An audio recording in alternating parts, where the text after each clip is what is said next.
No, it's when you get in. In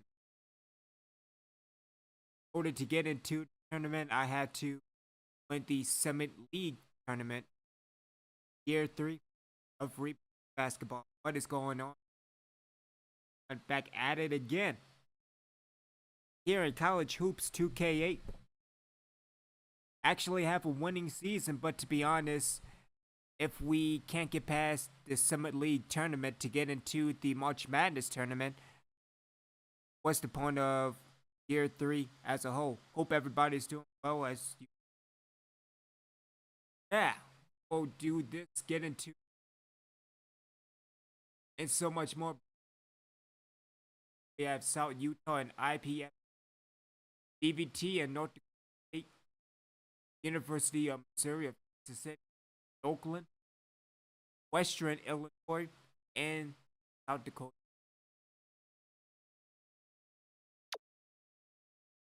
At the college words, so we want college classic A conference, the American conference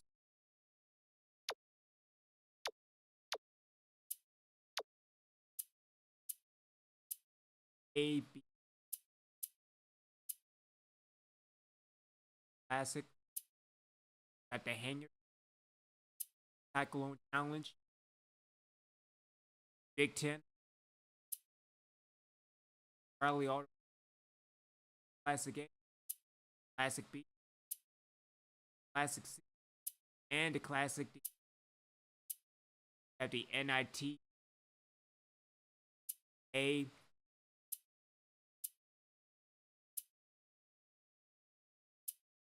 at the out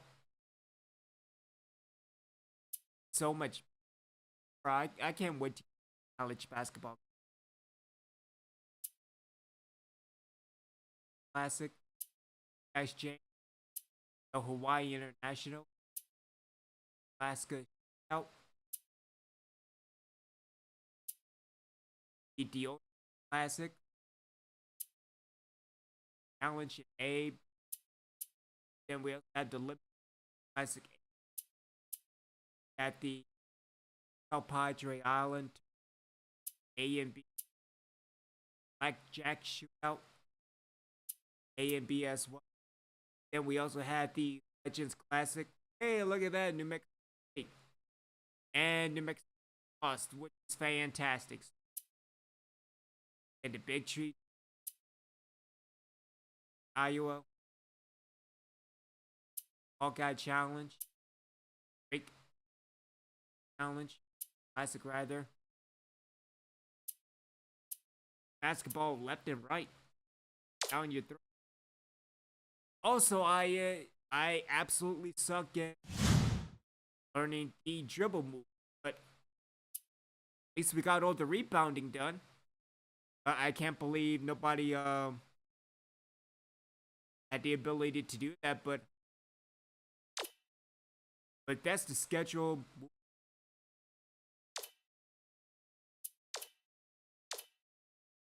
And whoa, DVT. Matter of fact, we probably do. Never mind, because in-season recruit ends. What we can do is that we simulate Wednesday to do not recruit practice.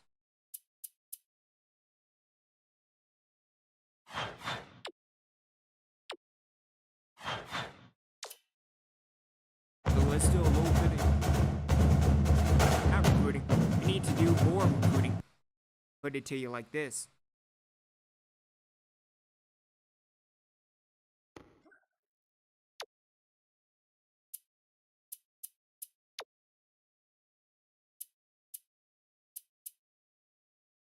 And to my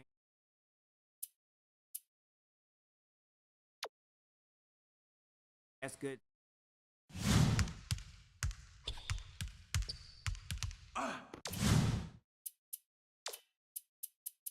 I want to get a few reps in before on to fate.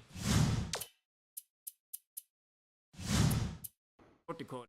Probably. All right, let's get to deep.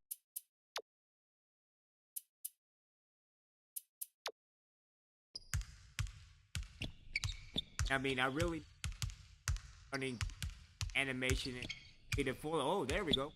Alrighty then.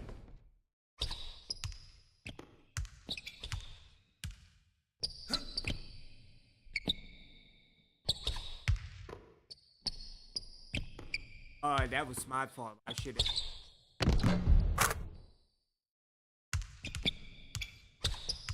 But yeah, really understanded the offense as a whole. Then getting back to deal with animation. I saw up step because I know that in NBA 2K he had the right stick. Not, it's really not what it is today dealing with.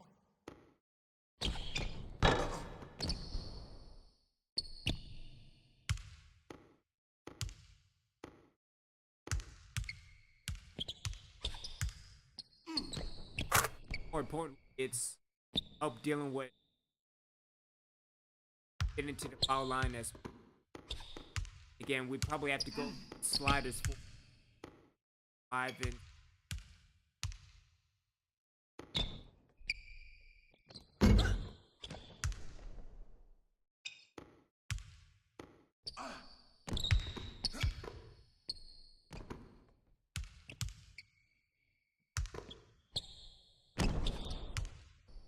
obviously I will be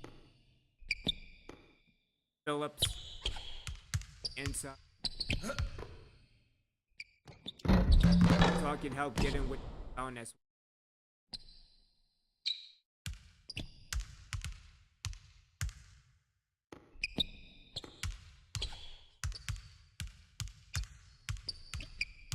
I really do understand like the hesitation is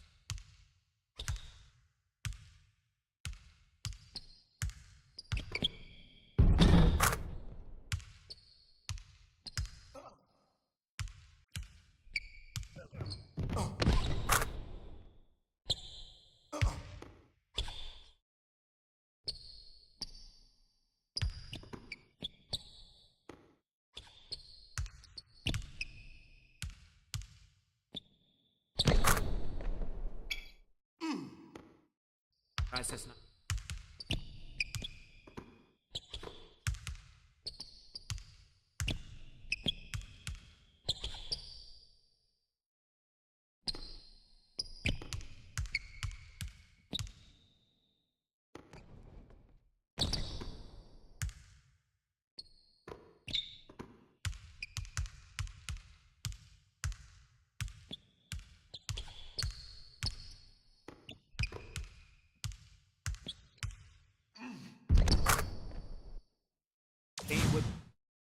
I think it's pretty actually finally. And I'm surprised it took the entire season that out.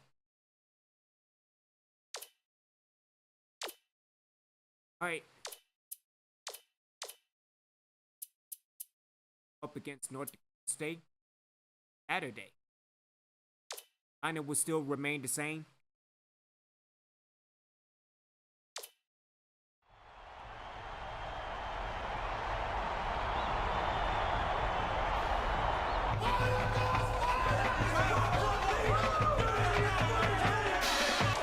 It's time for college hoops on 2K Sports. The North Dakota State Bison face off against the home team. Welcome to the first round of the conference tournament. We're here at the Alltel Arena in North Little Rock, Arkansas. This is Vern Lundquist with Bill Raftery and Tracy Wilson. What's your take on this, Bill? There's a terrific matchup at the small forward position.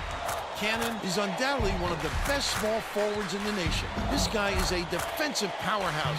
This is the kind of guy you just love to have on your team. Norris is also one of the top small forwards in the country. He's got that special knack for finding the open man, and he can pick defenses apart. Both looking to lead their teams to a win. We'll see who succeeds.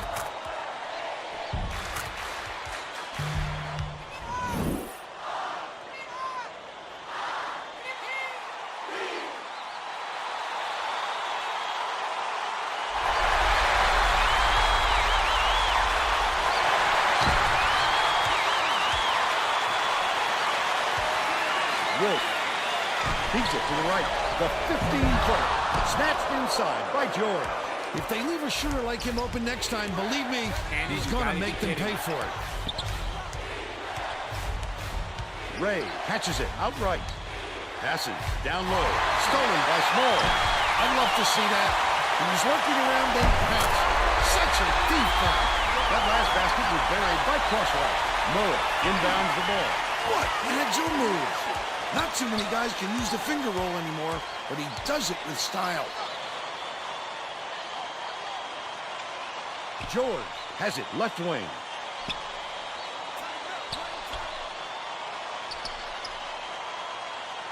Bird skips it to the low block.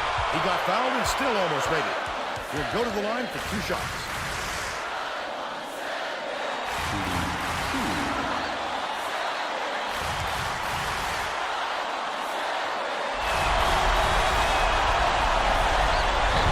He misses the first.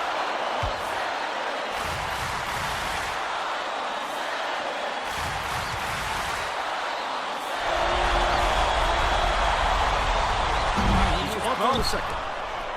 Let's check in with our sideline reporter, Tracy Wolfson, who has some info for us. Thanks, Vern. A little while ago, I talked with the head coach. I asked what he expected the key to this game to be, and he replied that with the athletes he has on his team, the key will be to stay aggressive and use those physical tools to their advantage. Sounds like he wants to wear the other guys out, Vern. Thank you, Tracy. Stolen away by the home team.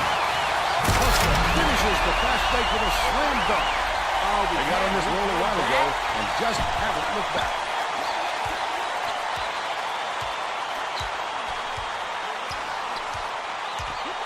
To the elbow. Ray backs in. George takes it up, scores off the spin. And they now trail by 4. Wolf inbounds the ball. Just over 3 minutes left in the half.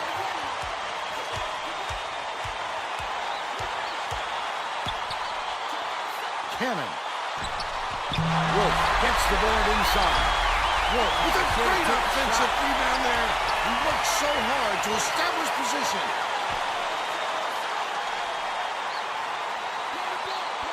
passes it to the wing. Nailed from three-point range by Cannon. He's got 3. Goes up. Slides in with a soft finger roll. But they're still behind by 5.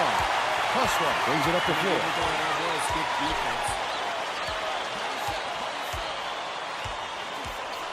Feeds right wing.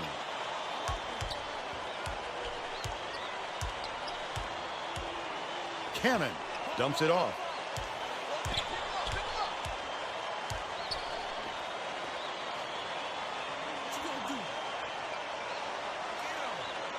Low block. Shot clock dwindling. By Wolf. He gets up close and personal and closes the deal. Leaves no room for error and no room for anybody to do anything about it. Feeds it to the left wing. Throws it up. The three-pointer knocked down by Norris. The home team take their first time out of the game. But again, what a good way to start the first half. Let's put in... we give Bates to 1.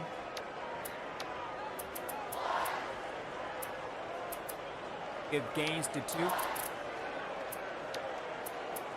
Again, let's put Durovic in. That's been good. Again, he got all 20 pounds. I mean, that's a miracle within itself. So, well, let's get back to the action. Both teams are going to make some substitutions. Tell you, man, when to get in. Inbounds the ball. 1:54 left in the first half. There's no question what kind of defense they're in, Vern. Minute.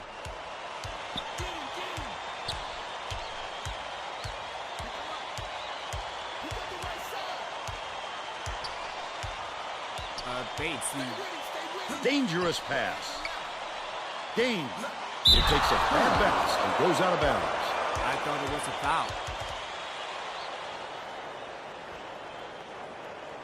If you say so.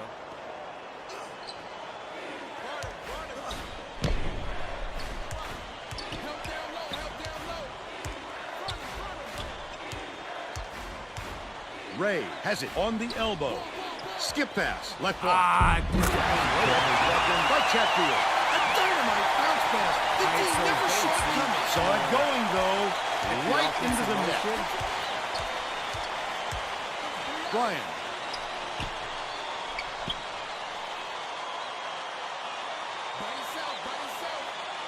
and Bryan is wide. Bates dishes to the baseline. Cross court. Gain takes it up. It's blocked. Well, when you come over from the weak side like that, that's what you call great help defense. Lead pass inside. Time of the game. Got the bucket and the foul. They'll go to the line for a chance at a three-point play. Terrific work to absorb the contact, hang in the air, and hit the shot. Pretty, Vern. That puts them in front. The home team head coach saw something out there and he wants to make some adjustment. He burned his time out to get his players' attention. By pointing, you miss it. All right, first string, you're back in. Getting set to inbound the ball. The home team are subbing a whole different group in. Clemens inbounds the ball. The home team will try to end this run. 5-second differential between the shot clock and the game clock. Cannon passes it to the baseline.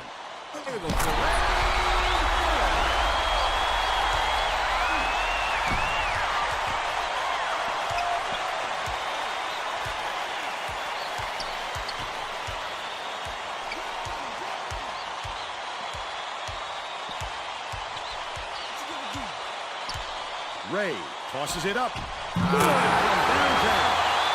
They're ahead, 15-13.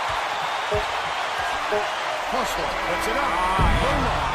We'll head into the break with the score 15-13. How about the happenings in the first half, Bill? I don't see them slowing down, Vern. I think it's going to go on like this for the rest of the game. Buckle yourself in. I don't know, 100% on field goal. 50, yeah. Yeah. Now we'll bring you our player of the half. Who's your pick, Bill? Chatfield has been lights out from the floor, Vern. It must feel like he's throwing the ball in the ocean. Every shot he takes goes through, and he looks absolutely unstoppable.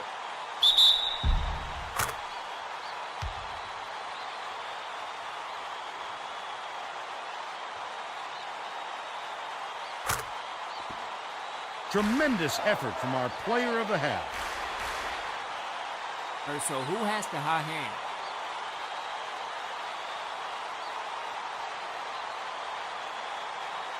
See, could go to the offensive glass more.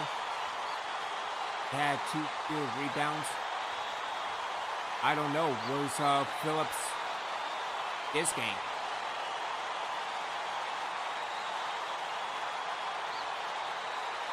Pressure on D. I'm not too worried about their long-range game. I think it's time to bring in the heat. Look at the box score.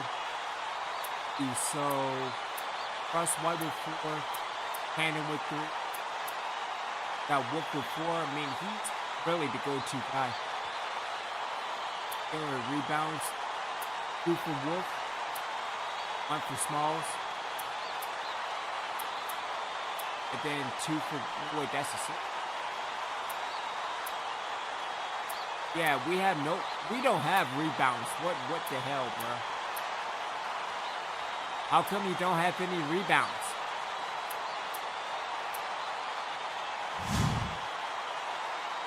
All right, turn it up.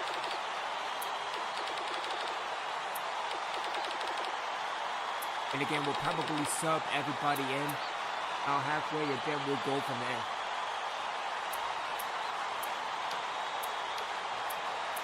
Oh, man to man.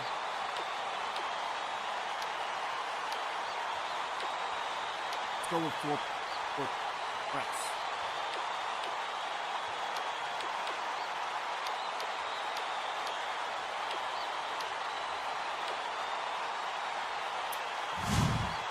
All right, see if we can move on. We're all set to begin the second half, so let's get back into it.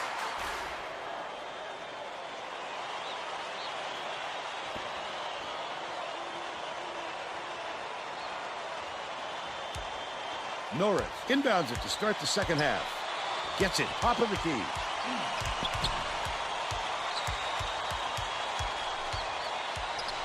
Bird bounces it to the elbow. Down low. Tosses it up. Good from downtown by Ray. They push their lead to 5. Tracy Wilson has more on what went on at halftime. Tracy? Well, guys, during the break, I talked with the head coach. He told me his team is down, but he's going to push the issue even more in the second half to make a comeback. Coach went on to say that he is going to break all the conventional wisdom and blaze his own path this game. We can expect to see some strange practices coming up. Back to you, Vern. Nice work, Tracy.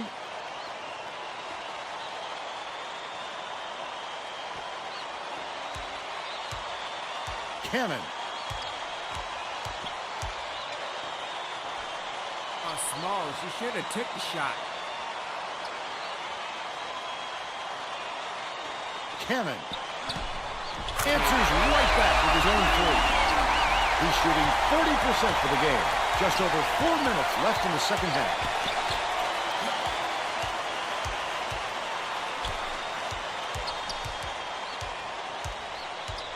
Gets it outright. Backs him down.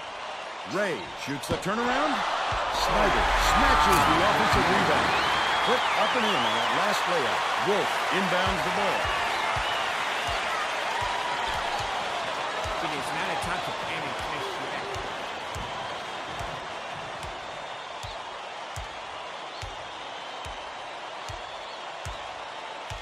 All right, Cross, what you want to set this up or? Wolf dumps it off. To the paint. Passes to the right. Releases. Grabbed by Snyder. That's questionable defending there. Roscoe, that They're was lucky all to you, get away bro. with a miss.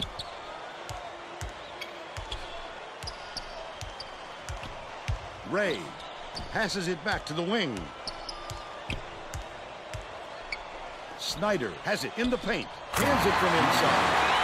Nice look by Bird. 4 assists, and he leads both teams in that category. They're playing man-to-man here, Vern. Uses the crossover. Go inside. Bounce pass, out left. Small, shoots, hands it from 7. They're now behind by 4. Bird brings it up court. The Bison take their first time out of the game. All right, so let's get the second team back in. Let's swap 8s with games.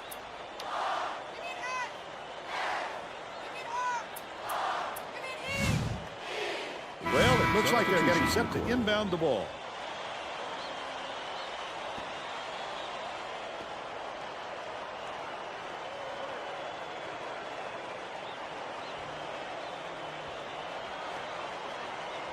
George inbounds the ball.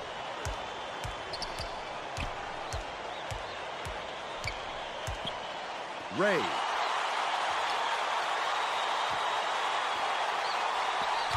Bird beats it to the right side. Launches one from beyond the arc. Come on! Directed inside by George. He worked hard for that shot, but the defender worked just a little bit harder.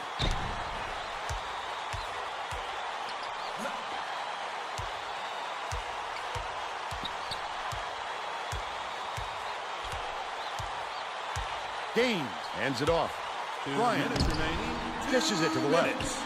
Durovich has it top of the key.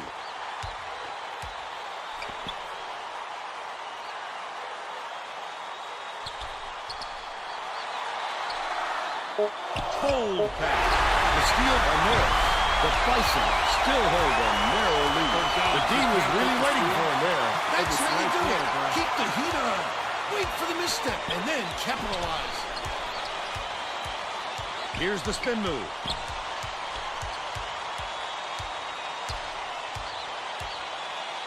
Ray catches it down low. Put up and in. Last layup. Incredible display of offensive firepower. It's been this way all game, Bill, and you have to wonder if one of these two teams will eventually run out of gas.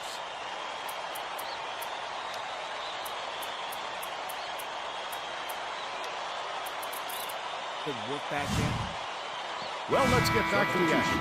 The home team are subbing a whole different group in.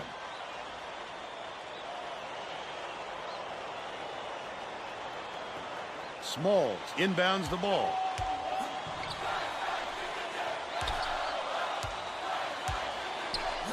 Right wing.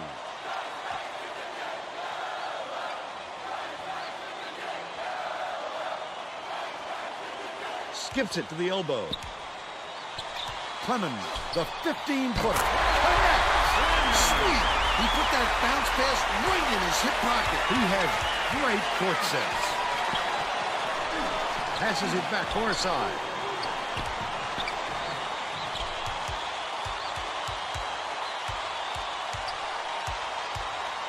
Passes to the elbow. Ray backs in. Snyder, it's blocked. They better hurry, Vern. They've got to get some points as quickly as they can. Wolf. Oh, what are you doing? Corrals the miss. Clemens has picked up his first foul of the game. The foul stops the clock, which is just what the doctor ordered. And that's why they did it. Time is not on their side. Very smart play. Plus has picked up his first foul of the game. I think it's a little too late for this, Vern. They're just prolonging the agony by fouling because this game's out of reach. Snyder inbounds the ball. Preston has picked up his second foul. The foul stops the clock, which is just what the doctor ordered. And that's why they did it. Time is not on their side. Very smart play. Preston just picked up his third foul of the game. I can appreciate their willingness to keep battling, Vern, but I think it's too late to save the game. Fouling isn't going to do them any good anymore. Preston now has 4 fouls. Good foul there. They need the ball back as soon as possible. Wolf has picked up his first foul of the game. I think it's a little too late for this, Vern. They're just prolonging the agony by fouling because this game's out of reach. Hustler gets whistled for a foul. They're in the penalty, so took him to the line for a one. They had to foul there. They've got no other option.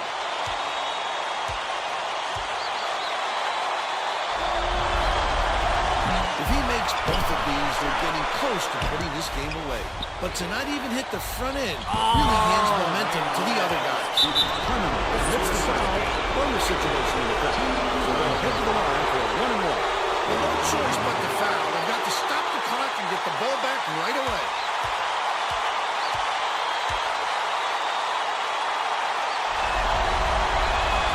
Off target on the first. Gets it. Cross court. Plus right. Behind the arc. Clemens yanks it down inside. He'll take the foul.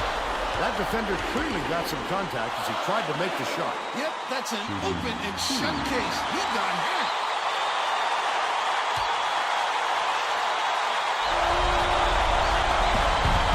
Sinks the first one, and that turns the lead to 3.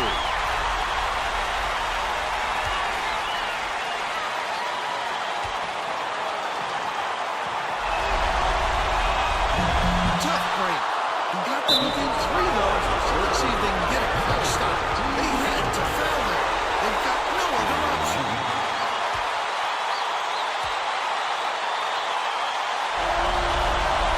He gets it. I think it's a little too late. Those are some. That should put the game away. The home team call timeout. They're down by 5. 5 seconds left in the game. Wolf inbounds the ball with the shot. The quick 3 off the inbound is missed. Right cross. Clemens gets whistled for a foul and double bonus in effect. They'll get 2 shots at the line.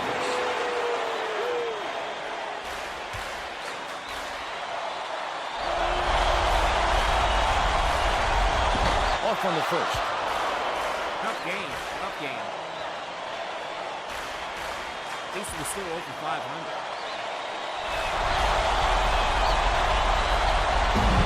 Since the second end, that increases their lead to 6. Plus one unloads, doesn't get it, and that's the ball game. The Bison defeat the home team 27-21. And now it's time to show you our player of the game.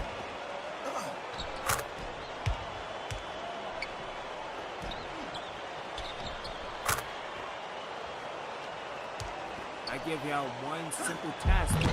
Rebound and back. Why we need to get better. Let's quickly go to Greg Gumbel in the studio with the Pontiac game-changing performance. Thanks, Vern. Welcome, everyone, to the 2K Sports Studios. I'm Greg Gumbel, and we're set to bring you the Pontiac game-changing performance. Getting into an offensive rhythm is a huge advantage for a team, and that played a factor in this game. The North Dakota State Bison jumped off to a big run after knocking down this shot to take control of the game. With the energy and tempo from the run, they were able to parlay it into a victory. Thanks, Greg. For Tracy Wolfson and Bill Raftery, this is Vern Lundquist saying thanks for joining us for College Hoops on 2K Sports. You had 3 people and you couldn't even get that.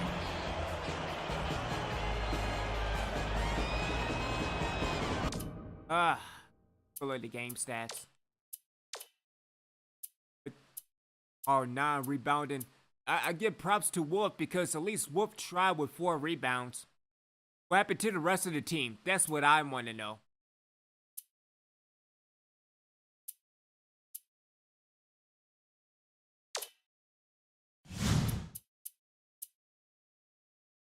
Oh, one and done, I guess.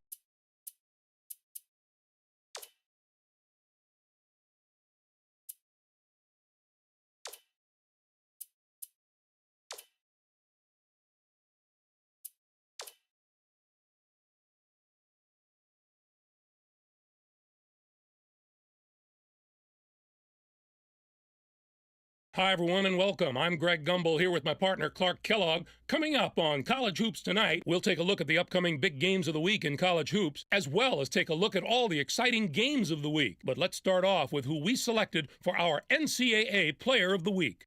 Barelica is our choice this week, and he might be winning an even bigger award at the end of the year. There's a lot of talk about him as a Player of the Year candidate. Now let's take a look ahead to the games that get top billing on the schedule in the days to come. The conference tournaments are upon us, and no matchup looms larger. This game is a crucial grudge match between a pair of the best teams in the Pac-10. And we have another upcoming contest that promises to be a classic. We have a special matchup in basketball, one of the game's most storied rivalries. When these schools get together, you can throw out the record books. It's all about pride. There was no shortage of excitement on the court in the past few days, so let's take a look at our games of the week. We were treated to a matchup between 2 teams in the top 25. Arizona State got the better of UCLA. It was a real treat to see these teams both come to play in what turned out to be a fantastic game. They showed us why they deserved their spots in the top 25. This was an entertaining and fun game to watch. Arizona State was going into this game looking to build some momentum, and I think they did it, Greg. This win really impressed me just in the way the players carried themselves. They looked to me like a team that could really get into a groove and start doing some serious damage to their opponents.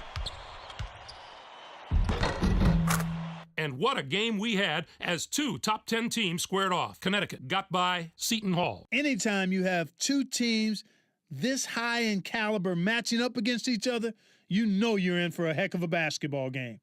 These teams know what's on the line, and it's the kind of marquee matchup that we like to see. Vianney was not going to be denied. His 21 points led the team. What I love about him is he plays with attitude, with an edge, what you need in the paint. He's enjoyable to watch, and he produced again in a big-time fashion in this game. That'll do it for us here in the studio. For my partner, Clark Kellogg, I'm Greg Gumbel. Thanks for watching College Hoops Tonight, brought to you by State Farm, the #1 auto insurer. Enjoy the exciting week of college hoops action to come. Not with our team.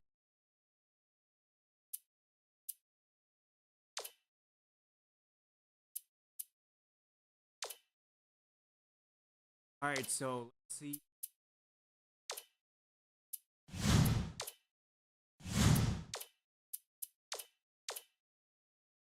So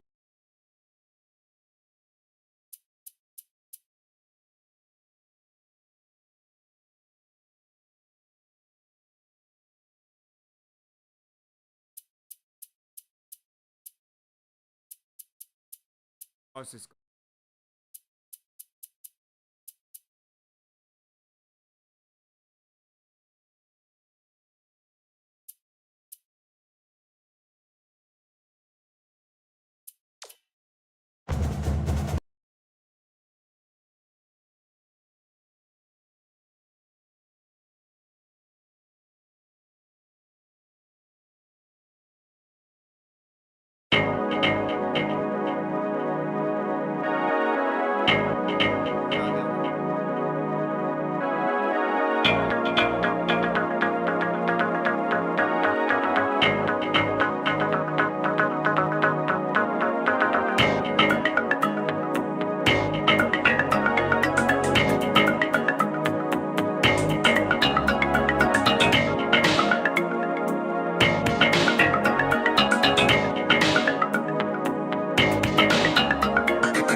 Yeah, I gotta get so much better at all of that.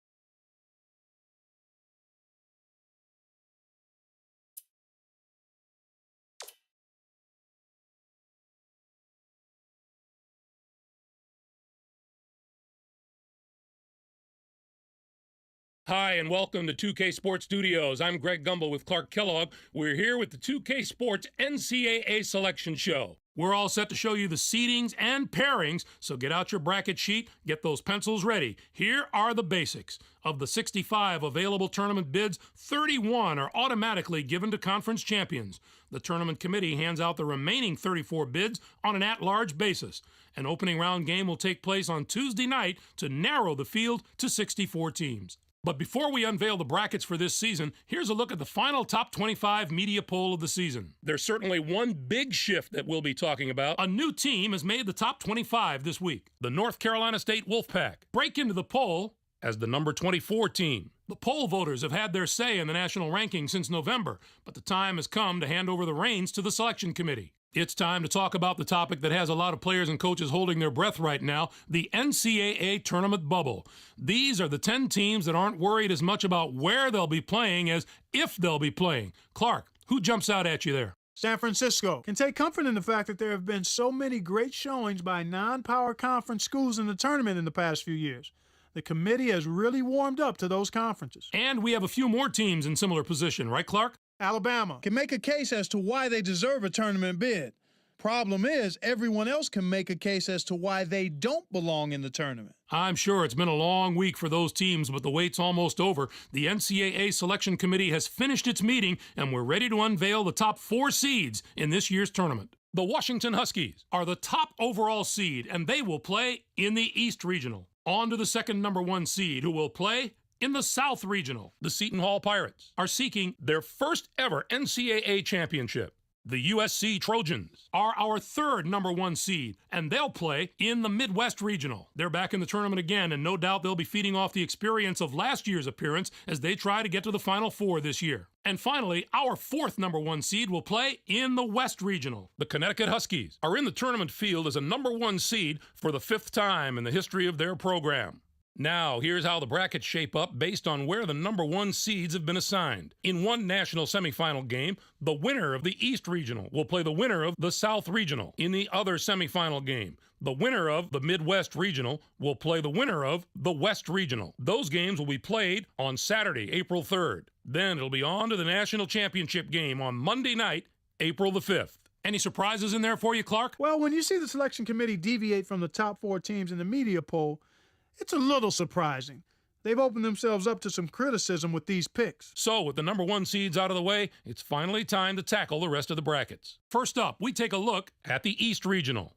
The Washington Huskies are the top seed, finishing at 27-6. They were conference tournament champions in the Pac-10. They will take on the winner of the opening round play-in game between Western Illinois, with 13 wins, and South Carolina State from the MEAC. And now, the number 8 seed, the Red Storm of St. John's, come into the tournament as the 9th place team in their conference during the regular season, and were semifinalists in their conference tournament. They're going to play the number 9 seed, the Syracuse Orange, who were 7th in their conference, finishing at 18-13. Villanova comes in as the number 5 seed, finishing at 23-9. And they will take on the 12th seed from the Sun Belt Conference, the Louisiana Lafayette Ragin' Cajuns, with 19 wins. Oklahoma State enters the field as the number 4 seed from the Big 12. This marks their 25th appearance in the NCAA tournament in school history. They'll be getting ready to face the number 13 seed, the St. Peter's Peacocks, finished the season with 21 wins. The Oklahoma State Cowboys are going to provide serious matchup problems to any team that doesn't have depth and defensive ability at both guard spots. They have outstanding backcourt play at both ends of the court. It's the main reason they've made it this far, and they're going to have to maintain that form if they want to do some damage in this tournament. The UCLA Bruins are in as the number 6 seed. They'll be taking on the number 11 seed, the Nebraska Cornhuskers, with 22 wins. Duke comes in as the number 3 seed, finishing at 20-9. Southeastern Louisiana comes in to face them at number 14 with 20 wins in the tournament and regular season championships of the Southland Conference. Our number 7 seed is from the ACC. The North Carolina State Wolfpack were rewarded for their outstanding play this season with an at-large bid and a ticket to the big dance. They are going to play the number 10 seed, finishing at 20-13. Next up is the number 2 seed. The Kentucky Wildcats have established themselves as one of the best teams from the SEC. They'll be going up against the number 15 seed, the Mustangs of Cal Poly, with 21 wins. This is their 3rd appearance in the NCAA tournament in the history of their school. There are going to be some incredible matchups in the later rounds of this bracket. If the top seeds can avoid the early upsets, we can look forward to some real heavyweight battles. Next up, we'll take a look at the South Regional. The Seton Hall Pirates are the top seed, finishing at 27-3. They were winners of the regular season championship in the Big East. They'll take on the Black Knights of Army, the number 16 ranked team. This marks their first appearance all time in the NCAA tournament. Oregon comes in as the number 8 seed, finishing at 20-11. Nevada comes in to face them at number 9 with 22 wins. And the regular season championship of the WAC, Arizona State enters the field as the number 5 seed from the Pac-10. This will be their 14th appearance all-time in the NCAA tournament. They'll be getting ready to face the number 12 seed, the Western Carolina Catamounts. Finished the season with 25 wins. The Arizona State Sun Devils will be an extremely dangerous team in this tournament, mainly because they have such terrific veteran leadership. Coaches love when they have guys on the floor that have been around the block a few times because they don't get rattled. They play with composure. I look at the experience of this team as something that could put them over the top. Wisconsin comes in as the number 4 seed, finishing at 25-7. And they'll take on the 13th seed from the A-10 Conference, the Xavier Musketeers, with 20 wins. And now the number 6 seed, the Wake Forest Demon Deacons, come into the tournament after finishing 7th in their conference during the regular season and were winners of their conference tournament. They are going to play the number 11 seed, the UNLV Runnin' Rebels, who came in first in their conference tournament, finishing at 22-10.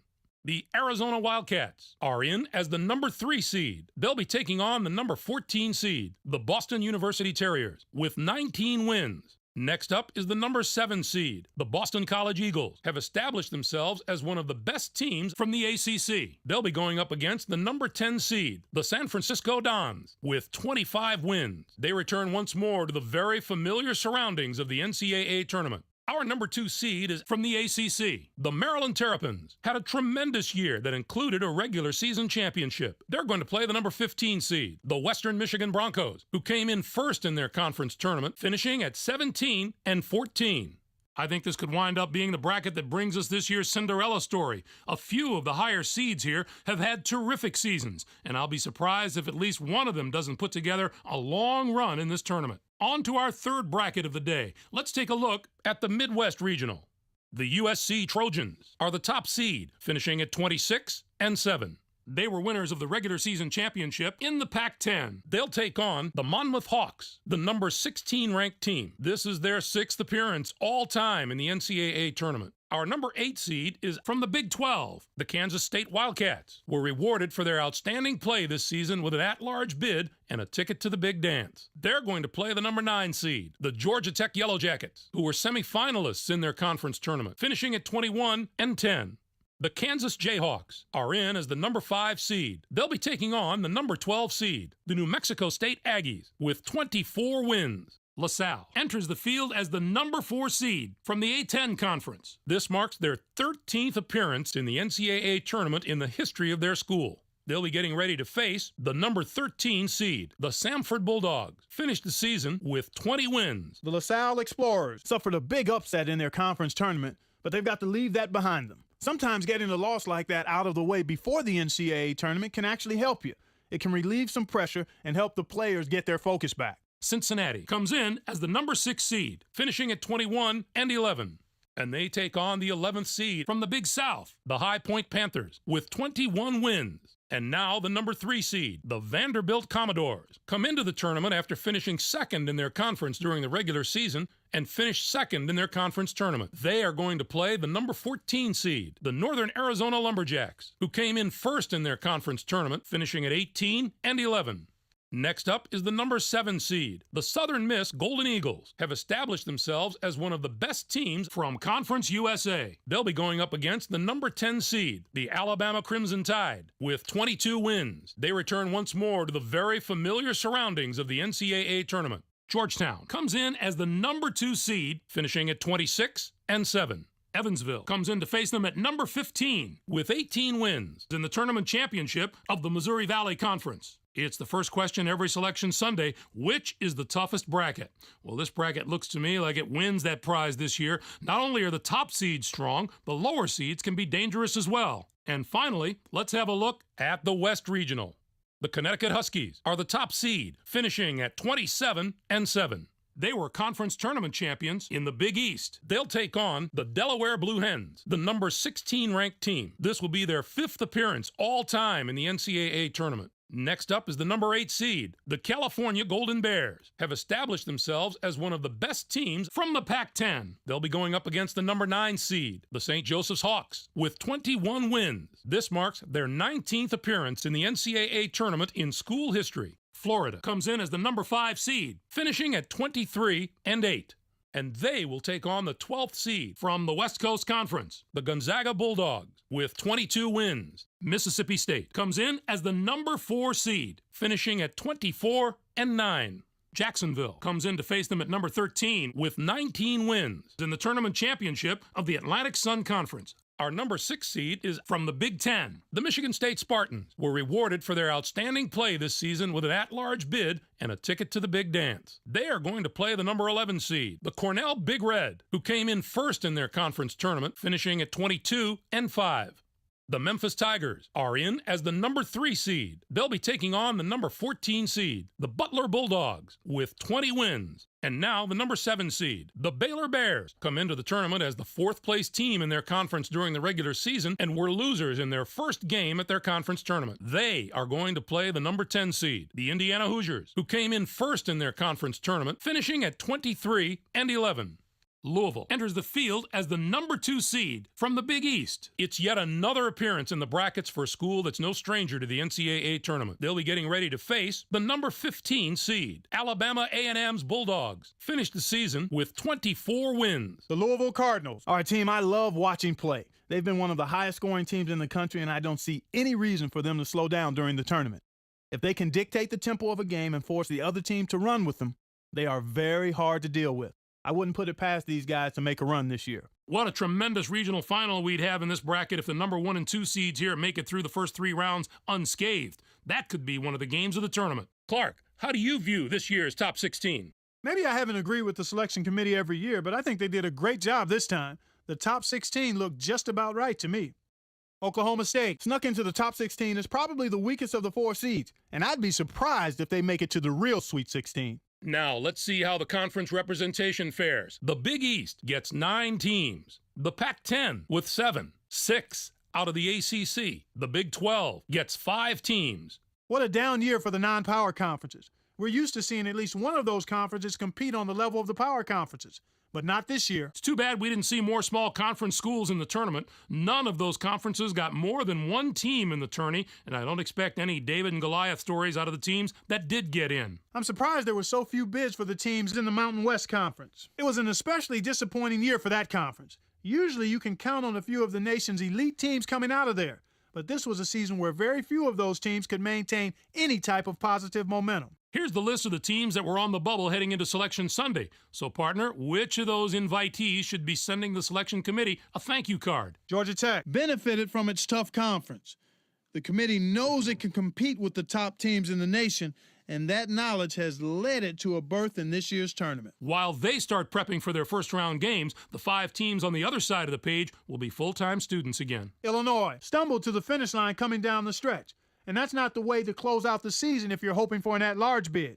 When they couldn't get it done in their conference tournament, their goose was cooked. All right, Clark, now that we know all the teams and matchups, time to get the tournament underway and let the madness take over. Greg, let's throw the ball up right now. I can't wait to get started. I hope this is an NCAA tournament that gives a lot of those special moments that stay with us for years to come. For my partner Clark Kellogg and for all of us here in the 2K Sports Studios, I'm Greg Gumbel. Thanks for joining us on the NCAA Selection Show, brought to you by State Farm, the #1 auto insurer. Enjoy all the excitement of the NCAA tournament. It's progress. Because the first year wasn't even near 10 wins. Second year, over 10. And then this year, selection into the tournament, but not into the tournament. So the next step is to win either the division and get more than 15 wins. I think that will be progress heading into next year.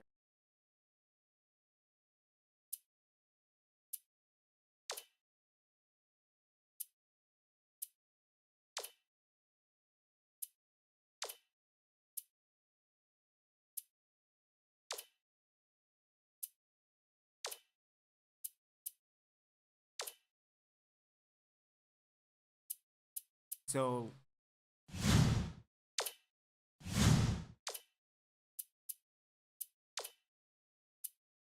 all right, so dealing with so Welsh is committed, Brady is committed, Razor is almost committed. It's at an 80. I think we could probably get him in the offseason.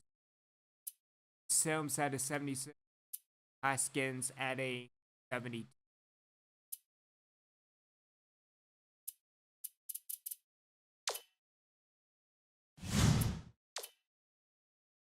And when that team moving forward, especially dealing with our class. So again, Truscott is gone. Smalls is gone. And Brian is gone.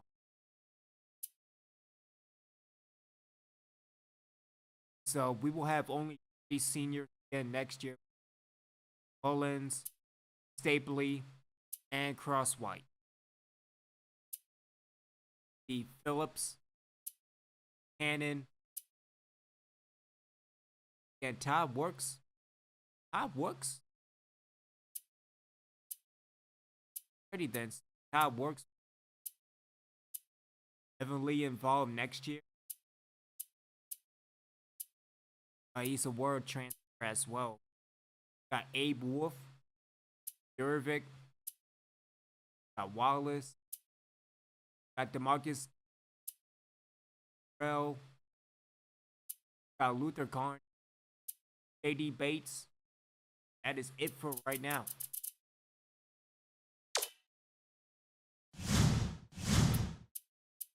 Still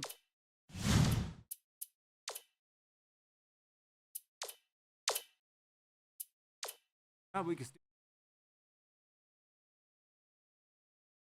let's work with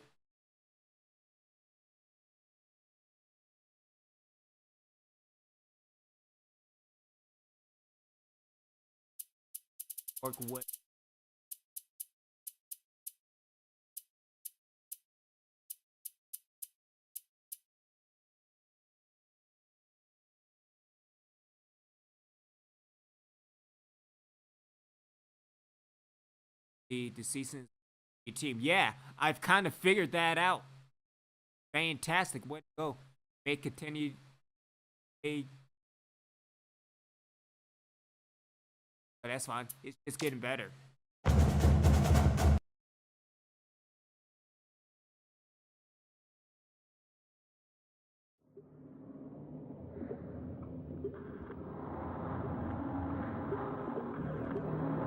Oh, you couldn't get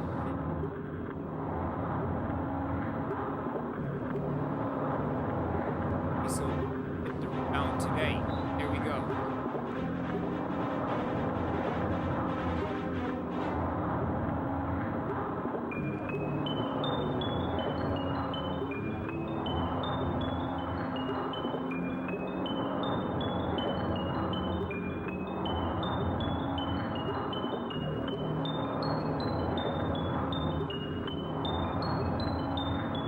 Can he get the rebound?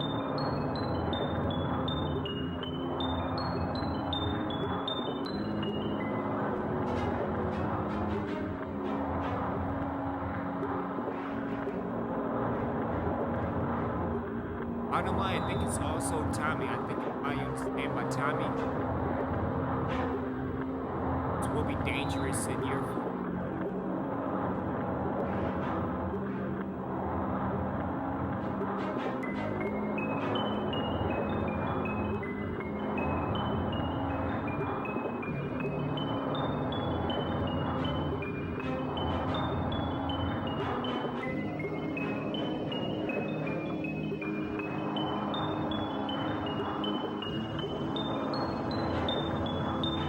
Anything I think going around the team again, it'll be deep.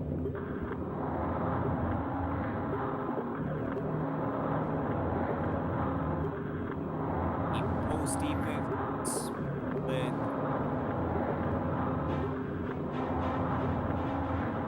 Mullins.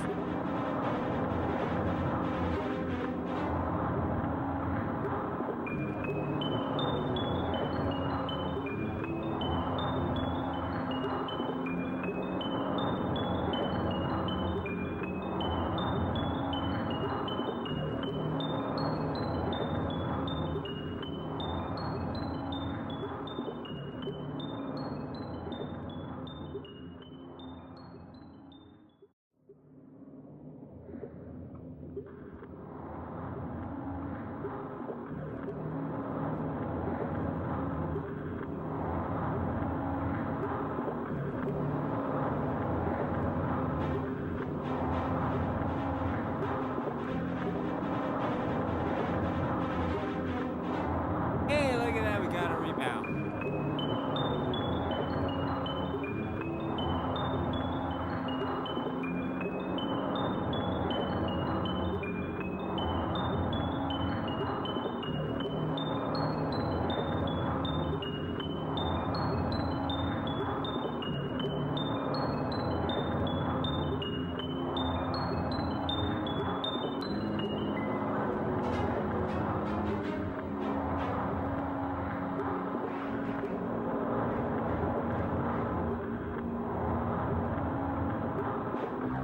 Ah, missed. Damn it. It's a missed shot.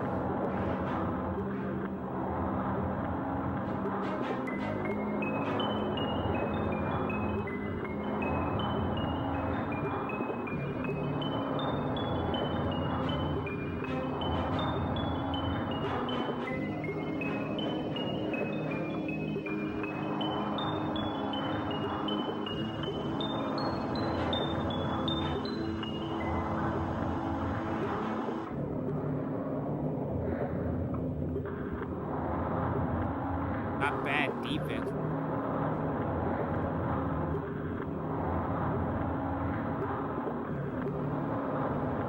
Yeah, it's going to take time. It's going to take a lot of time, a lot of practice. But I think that'll be the strategy, or just like the defense dealing with DVT football. I mean, at least we have good defense. Offense, that's kind of yet to be determined.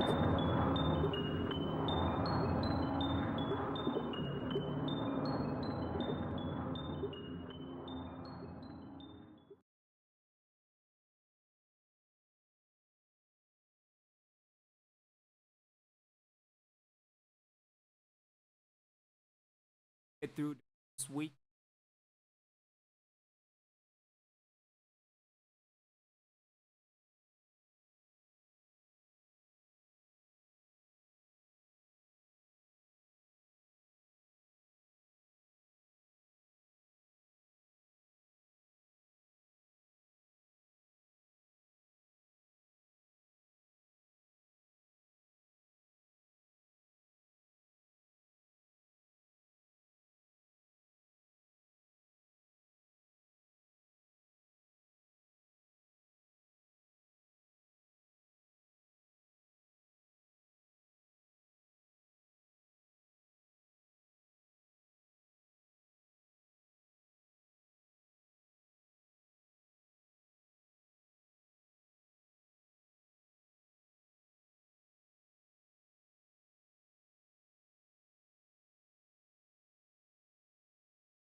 Next week on College Hoops Tonight, brought to you by State Farm, the #1 auto insurer. All right, well, that would be a dub because I forgot that it.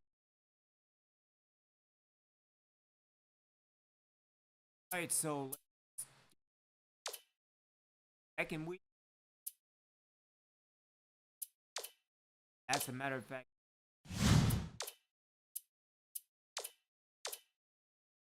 And shout out to Y2V. Everything's good, bro. The getting some practice, the best and the best and see words so we want. But yeah, you're absolutely right. Getting practice and understanding dribbling and understand defense and getting better with defense. Yeah, we're going to be dangerous forward. But again, dealing with recruiting as a whole, again, it's on a total and different level from the likes of NCAA football, that is. Again, this is a different. Shout out to Y2 Viral. Shout out to Y2. Get all the Y2 going. Y2J and everything. All right, so.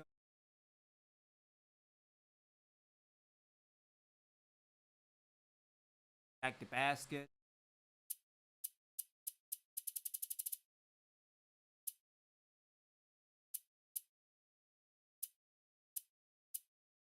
Yeah, let's Wallace.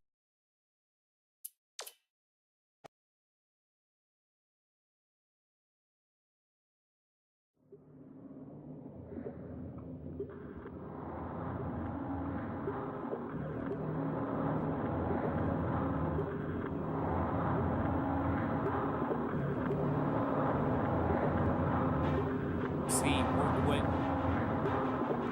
name dunk. That's. I mean, I guess.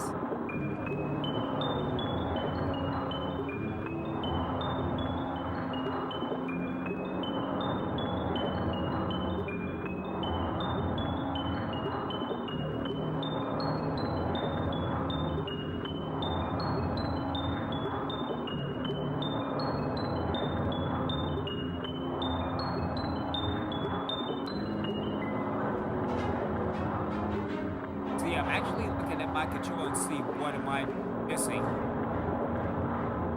Because clearly that's not what the actual dunk is.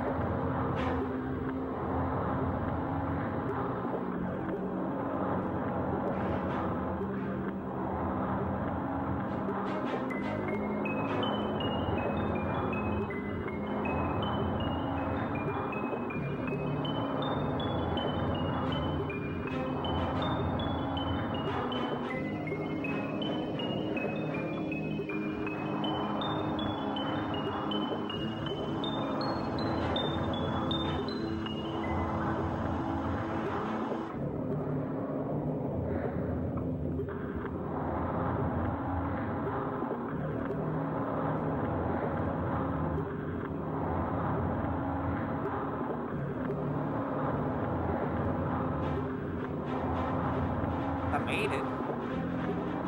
That's good. That's progress.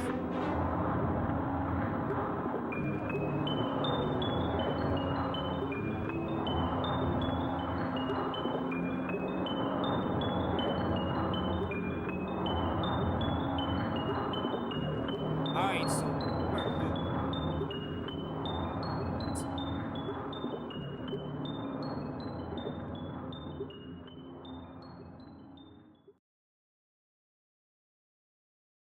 change. Let's work with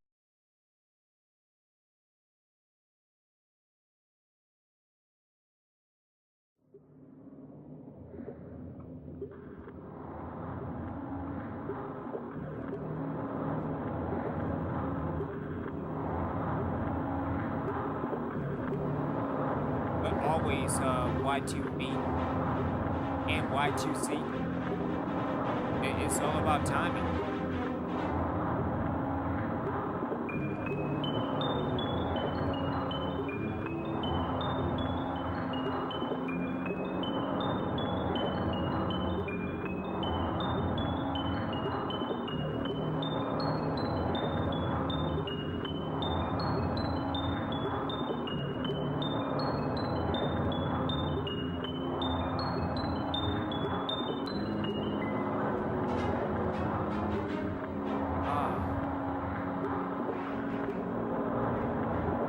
you gotta be kidding me.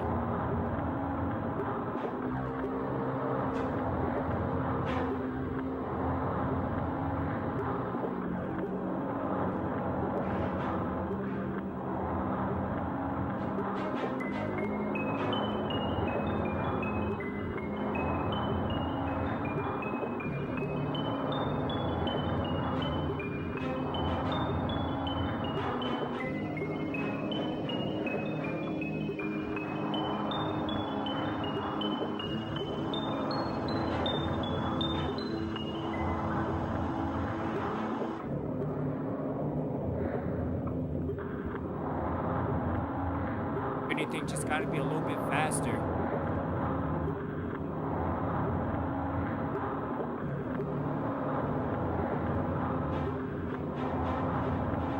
Yeah, it's all good, bro. It is all good.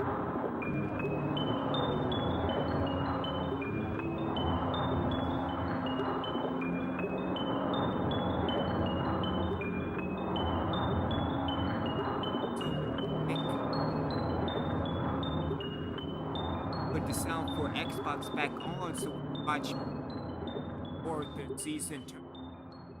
Madness in the house.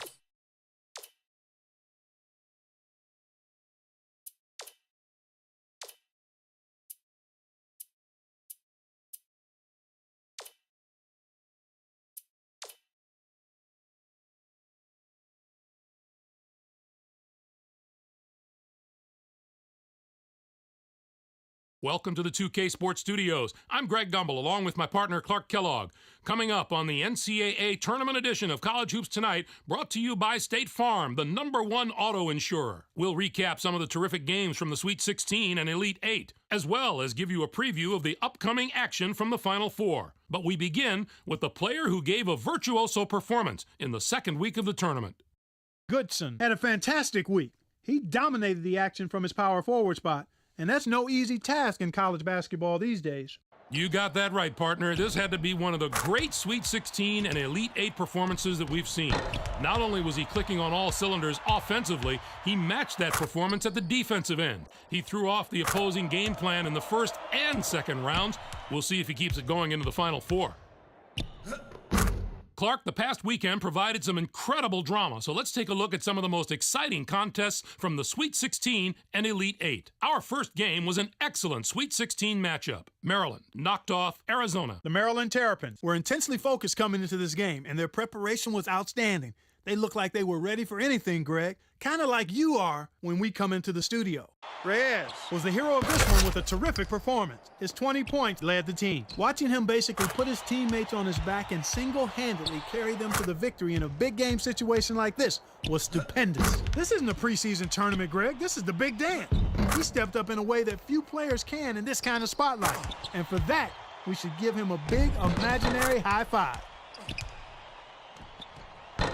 This next game was another superb March Madness battle. Georgetown defeated Northern Arizona. I know it was a Sweet 16 game, but this one was especially sweet. Both of these teams can pressure you defensively, and it was just a matter of which team and which players handled the pressure better. Georgetown was deadly from long range. Their three-point shooting made a huge difference. I don't know if they came into this game with a plan to attack from long range, but that's definitely the way it turned out. If you can consistently knock down big threes, it really wears down an opponent mentally. It just is so deflating when you work on defense only to give up a shot from behind the arc. Let's break down the matchups that'll be coming up on college basketball's biggest stage, the Final Four. With all the talent on display this weekend, we should see quite a show. I'm looking forward to this game just like everybody else. This matchup has the possibility of becoming quite a little rivalry because these teams match up so well against each other, and it's always a heated atmosphere when they're on the court together. And the other Final Four contest should be just as riveting. I'm looking forward to this game just like everybody else. This matchup has the possibility of becoming quite a little rivalry because these teams match up so well against each other, and it's always a heated atmosphere when they're on the court together. That'll do it for us here in the studio. For my partner, Clark Kellogg, I'm Greg Gumbel. Thanks for watching College Hoops Tonight, brought to you by State Farm, the #1 auto insurer. Enjoy the Final Four. watch the final.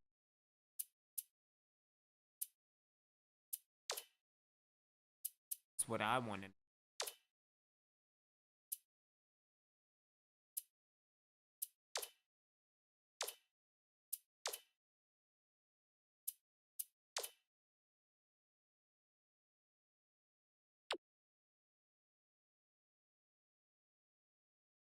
So it's the IT.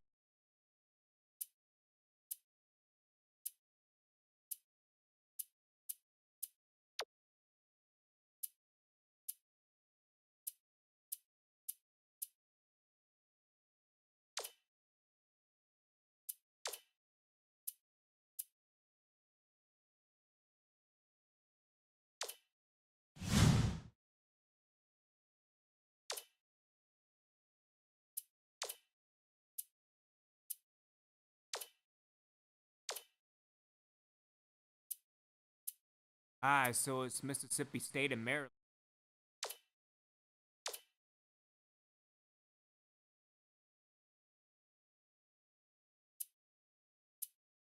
I wish we watched the game. That would have been a hell of a lot more interesting.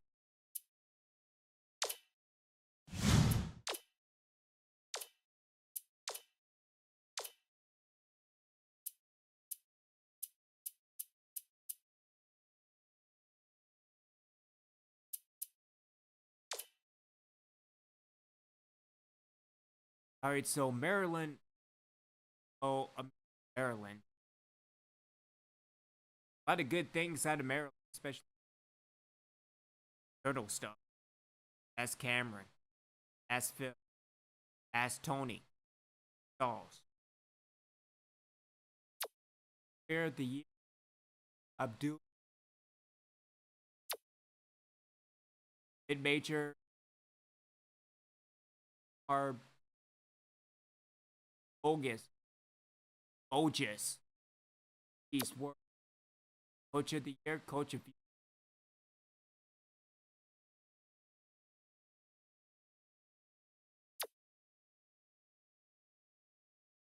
Seneca Fiani. Defensive Player of the Year.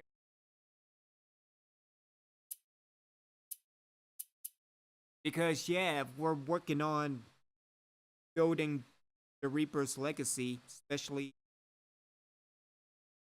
the entire school, dealing with the defense. Again, we're 6 feet deep. We're under. Depending on who you are. The big man of the year who is injured is Henry Gates. Freshman of the year is Annan Bowden out of Texas. First team All-American. Yeah, out of Seton Hall. And Seton Hall was on fire. It just sucks that get eliminated. Of dealing with second team All-American Ramon Newton out of Villanova. Freshman All-American. Conference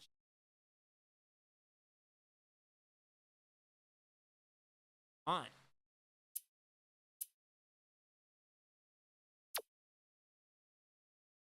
Conference Coach of the Year.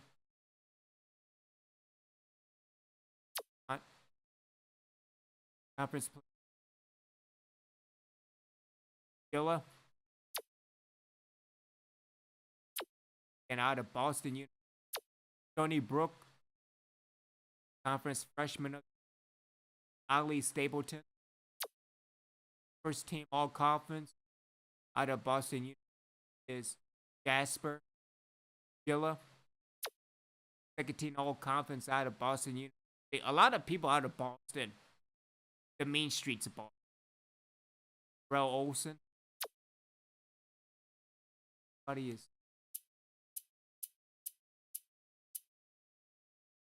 Let's look at the stuff out of DVT. Let's work with that.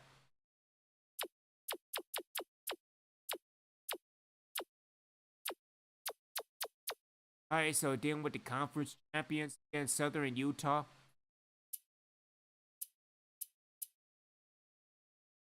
Again, 19-11, 14-4 in the Summit League. Conference Coach of the Year is out of North Dakota State. Player of the Year is Zimmerman out of Southern Utah. Conference Freshman Jamel Rhodes out of Missouri, Kansas. Oakland. Up Nancy out of first team all conference. Second team all conference. At the IPFW. Gary Bradford. Eric Cobb. Freshman all conference. Oh, not too bad for the Summit League again.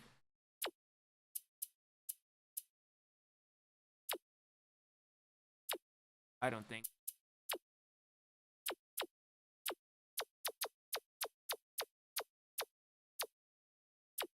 Yeah, that's really about it.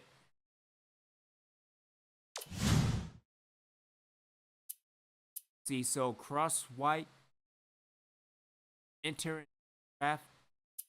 Cross got his intern draft, and Smiles is intern draft, but Brian graduated. That's it. 3 out of 4 are ready for the draft.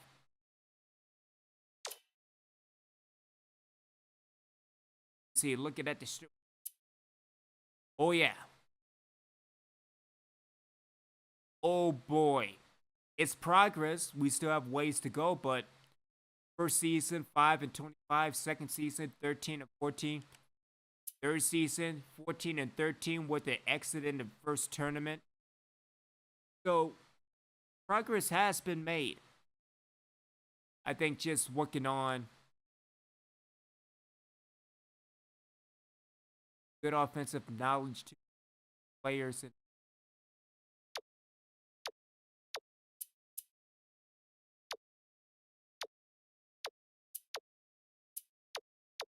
see what fit. Yeah, let's just work with defense.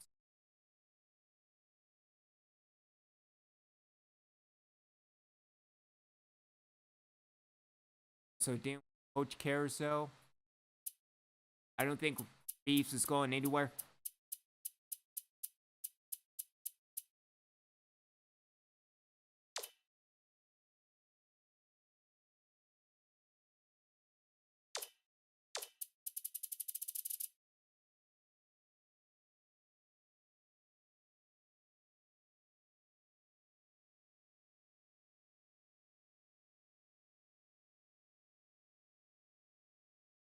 Oh, okay. So I totally forgot how cell works moving forward. Okay. See, I have a better understanding now.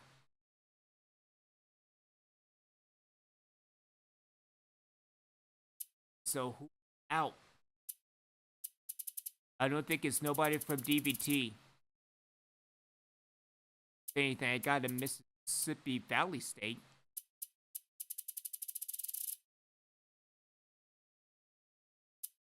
All right, so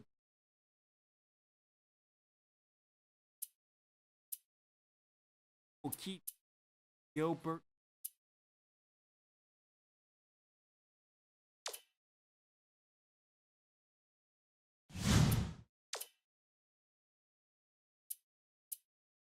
Practically no help at all and the offensive side of the ball. Well, that's good because if we're going defense, then I don't want any help dealing with the offensive side of the ball. We're going defense, let's just go defense. Its limited understanding of defense is essentially useless. Okay. An average teacher who will help his players with the basic fundamentals. What about the basic thugonomics? mean, I heard that he's untouchable. I don't know. I don't know. And it's a damn shame that my soundbite is not there. Hold on. Second.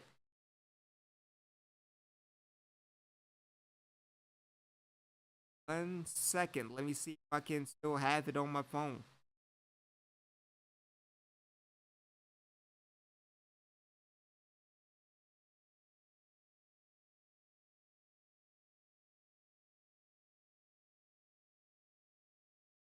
Let's see.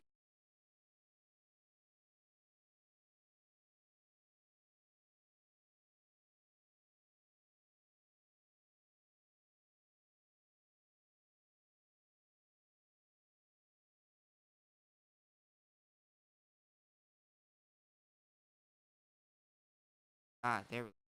So, think you're untouchable. There we go. There we go. See, at least I still have the sound bites for that. Goodness for that. See if I can find a way if I can transfer all my sound bites over. I might do that. I might do it after the show. Send all my notifications. Oh yeah, I might get my sound bites back. I may get it back. Anyway, let's continue. Not good, but not a horrible recruiter. I mean, let's be honest. At least you're not the head coach. That's all I got to say. A below par scout. He doesn't have anything insightful to say. Well, I mean, that's perfect for DVT basketball. Can't rebound. Can't score in the paint. Can't shoot threes. Can't do it.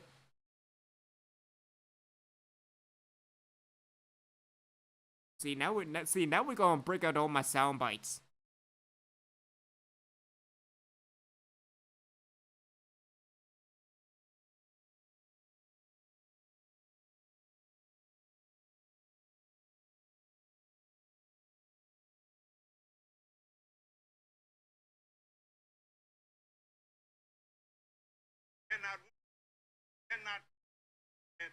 Can't do it.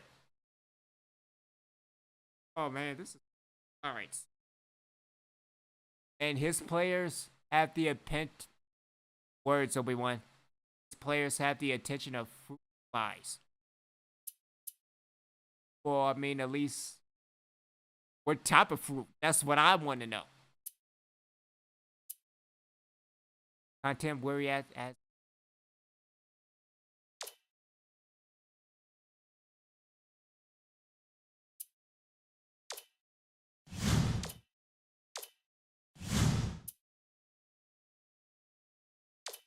If anything, we will probably hold up. So dealing with ship. Mediocre at that. Is that an L or an I? That's an I. Mediocre at imparting offensive knowledge to its players. Again, ship. Or dealing with the team. So it's ship or DVT. DVT, are you listening? Are you listening? You are a defensive-minded team. In sports in general. Your defense is a B-. What the hell do you mean mediocre at offensive knowledge? To be honest, we don't have an offense. Hey, it sounds just like DVT football. Don't have an offense. The defense is phenomenal. But again, we don't have an offense. Contributes to words, Obi-Wan. Contributes a small positive impact to defensive player development. Can it be more defensive development moving forward? As a teacher, this coach has a lot to learn about basketball. I know college basketball, but man, I'm gonna tell you right now, it's gonna get bad before it gets better, and especially dealing with this team. He lacks the ability to influence and recruit scholarship decisions. below par scout doesn't have anything insightful to say. Again, what type of fruit? That's what I want to know. Is it apples, oranges, lemons, lime? The Tim Warriors as a coach. All right, so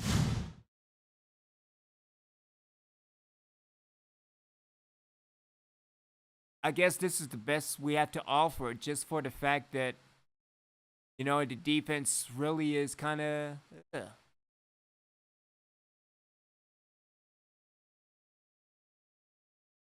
Well, let me see if I have.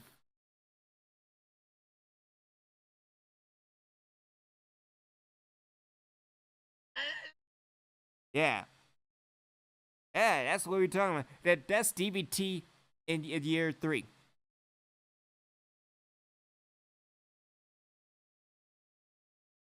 All right, so we're fine as it is for another year.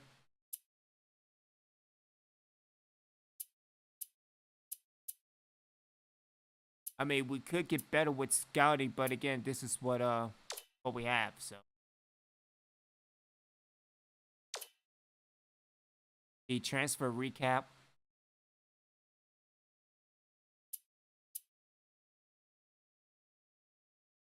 They don't have anything, so that's fine. That's perfectly fine. You want to export the draft class? Draft class can be imported into NBA 2K. Oh, hell yeah. I might get NBA 2K8 just so we can do this.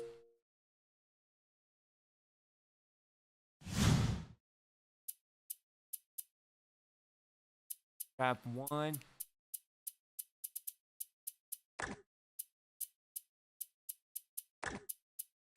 Eight.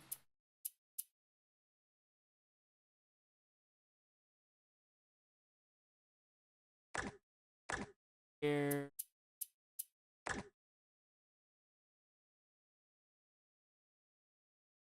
Oh, you know what?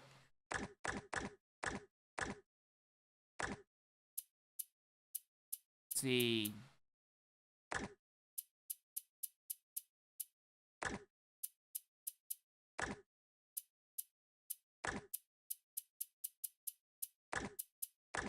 Oh boy, man, let me go and buy NBA 2K8 just so I can do that.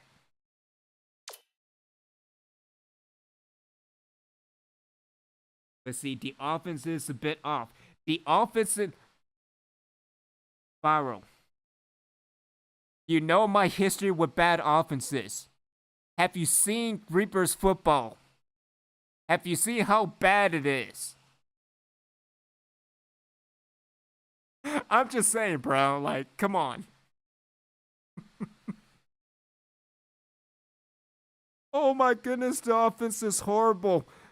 And hopefully we can transfer that into Reapers football in year 8. Seeing as that we're going into year number 4. Oh boy. Fantastic. Alright. Alright, so we have the draft ready for 2K8 whenever I get it. Oh, that means I gotta get to that doing dribbling things.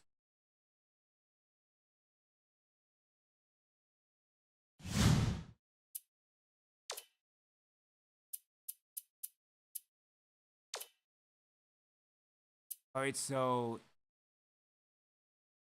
East High School All-Star Game. Can we watch that? I kind of feel like I'm missing something, like there is something.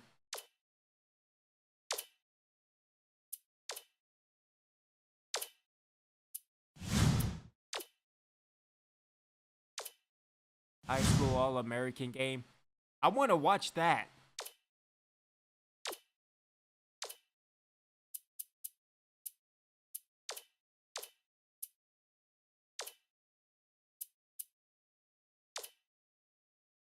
Let's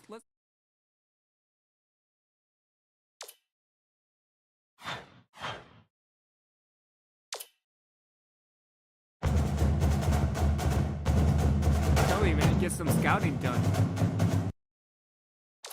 Get ready for college hoops 2K8. The West High School All-Stars battle the East High School All-Stars. This is going to be a terrific matchup. I'm Vern Lundquist here with Bill Raftery and Tracy Wolfson. What's your take on this, Bill? There's a terrific laughing, matchup but at the small I'm not forward lying. position. Draper, he's right up there with the best of them when it comes to small forwards. This guy is a defensive powerhouse. This is the kind of guy you just love to have on your team. Whitworth is also a solid contributor at the small forward spot. He's quite a shot blocker for a small forward, and that just adds to his versatility. It's just one of those things he can do to help you win. Both of them are great competitors. It should be a compelling game to watch.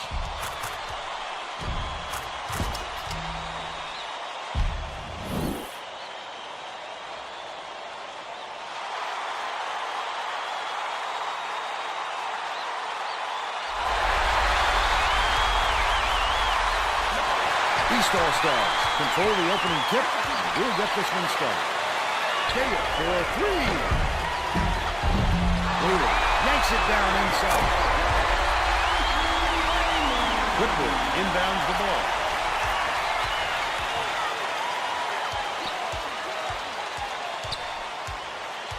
Hold on, let me bring it down a little bit. Whitworth dishes to the baseline. To the near pass by Caitlin. Bryant did a good But, job I mean, to grab looking that at rebound. Perfect position that time. different camera It's views, stolen by Washburn. different angles, and dealing with a halftime show and after game show and all these things. Again, you don't get games like this anymore. Releases from 16 feet. Snatched down by Draper. Just over 4 minutes left in the half. The West is going to have to work hard to establish some chemistry, Vern, and quickly. Because this is a young lineup that hasn't played with each Yeah, other the only very thing long. that's close Rayo. is NBA 2K. Draper, nice little crossover. Don't put anything weak up like that. I'm sure his coach will be telling him that. Let's go to our sideline reporter, Tracy Wolfson, for an update. What do you have for us, Tracy? Thanks, Vern. A little while ago, I talked with the East High School All-Stars coach. He told me he's aware of the offensive reputation this opponent has, but said, as creative as they are with the ball, I think we can be just as inventive defensively, and we'll have a few surprises in store for them today. Vern? Thank you, Tracy.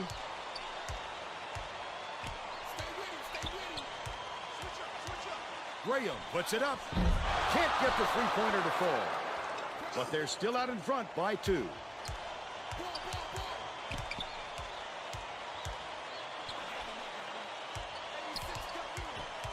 Leads him with the pass. Last shot taken by leg. Passes like that make it so easy for the shooter. Graham brings it up the floor. Outright. Feeds it to the corner. Releases. The three was drained by Graham. He's got 3.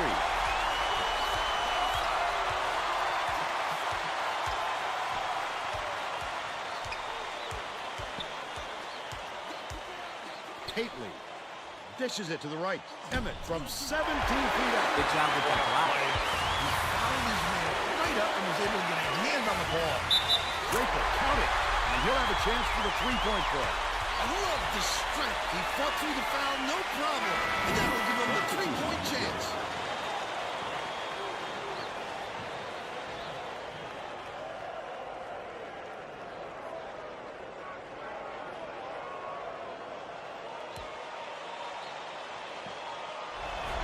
Picks it up. He can't come away with a three-point play. Reeled in by Ozier. Ozier fought for that rebound. That's some toughness for you. Emmett fires. Off the mark with the three ball. 2:14 All right, left in the so first half. Leads him with the pass. It's looking like Crawford it's has going it to top of the key. this Washburn. I believe that's Patrick Pokes Washburn. free, but it's recovered by Washburn. Crawford. 2 minutes remaining. Passage, right block. Stolen away by the West High School All-Star. The D was really waiting for him there. That's how you do it. Keep the heat on. Wait for the misstep and then capitalize.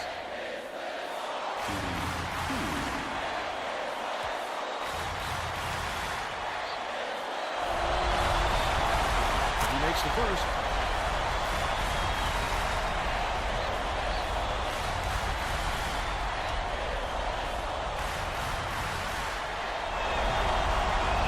He gets them both.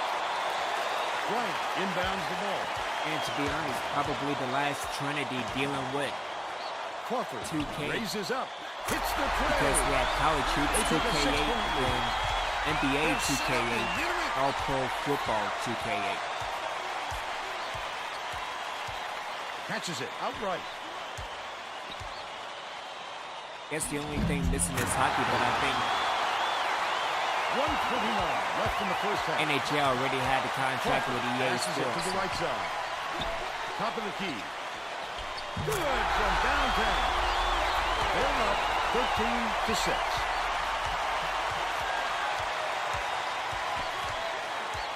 Swings it to the wing. Washburn goes up. Lays it right in. They narrow it to 5. Crawford brings it up court. With the leaner. Good box out. And it's yanked down by Ozier. Well, the defense should realize they got lucky on that one. He'll drill that shot 9 out of 10 times.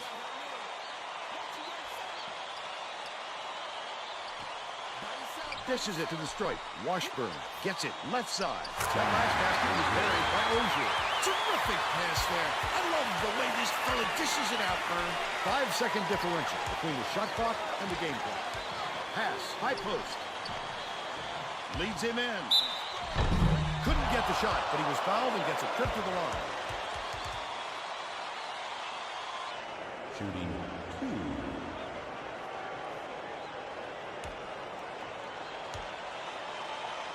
Crawford hangs in the air.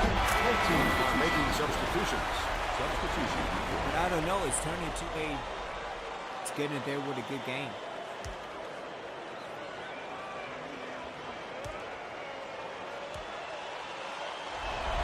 The reverse. And he'll come away 1 of 2. Leg went after that rebound hard. Great work.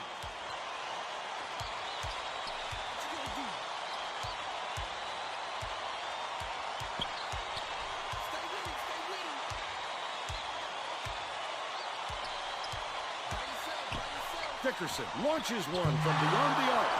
Whalen calls in the board. Pulls the trigger. Called in by Whitworth. They've still got a 4-point lead. We'll head into the break with the score 14-10. Yeah, again, it's turning a good game. How about the happenings in the first half, Bill? I can't think of too much good to say about this game, so Vern, maybe you can do play-by-play and color.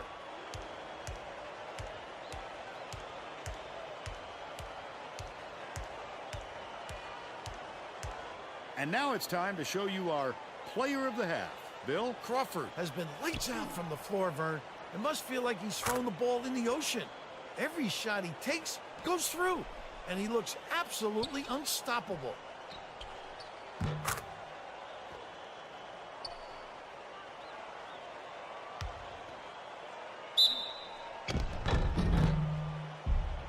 Tremendous effort from our player of the half.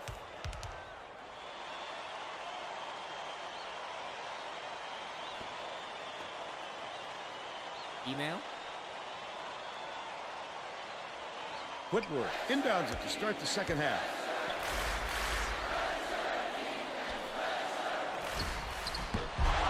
Gets the rebound. Nice work by the big fella to get that rebound. Graham has it left wing. Bryant corrals the miss inside. Will take the foul. That defender clearly got some contact as he tried to make the shot. Yep, that's an open and shut case. He got it.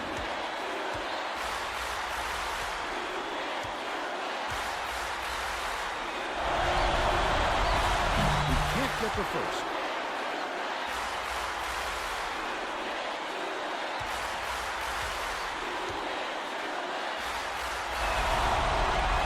It's the wrong time to start missing your free throws, Vern. They sure would like to pad their lead. With the crossover. Emmett from about 19 feet. Oh, Gets it to go. that chance. He's 1 for 3 for the game. Outright. Passes it back to the right corner. The shot was knocked down by Graham. And they're now up by 5. Just over 4 minutes left in the second half. Washburn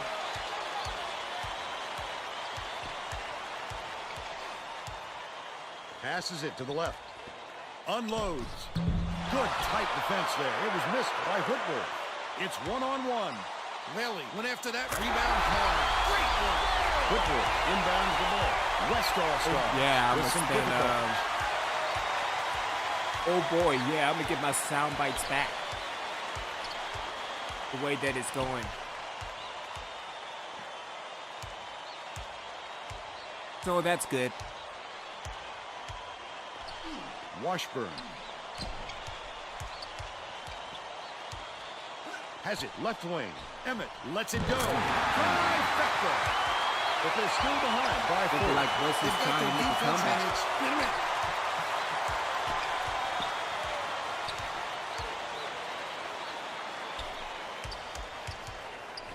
From downtown.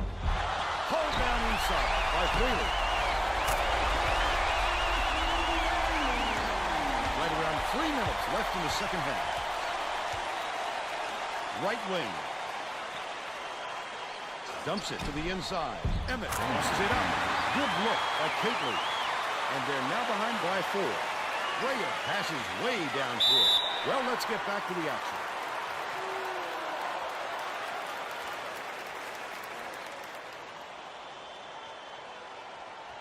Bryant inbounds the ball. Graham.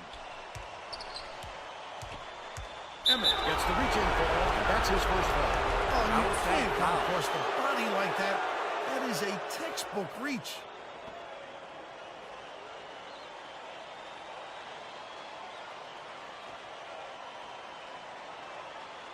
So can he pass today? There we go. There you go. Dishes to the paint.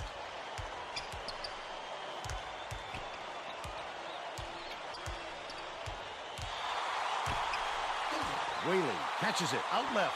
Dishes right wing. This crowd couldn't be any happier. Just listen to the people in this building.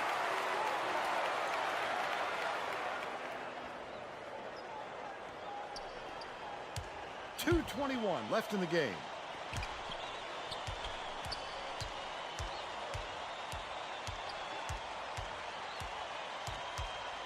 Leads him with the pass. Layup is brought in by Catley. Total breakdown on defense. The outcome could easily be determined by who has the ball last. You know, as much as this crowd is into it, it makes both coaches nuts. Bryant inbounds the ball. 2 minutes remaining.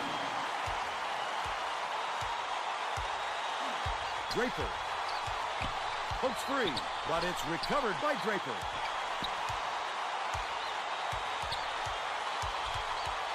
Has it down low. Easy look. Banked in by Draper. Well, let's get back to the action. West All-Stars are really struggling.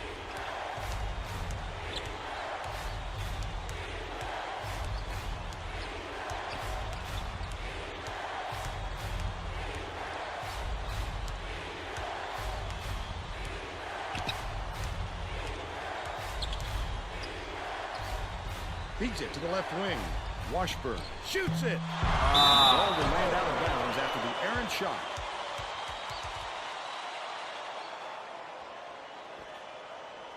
Fouling will probably be the way for Draper the West. inbounds the ball. Bryant hands it off.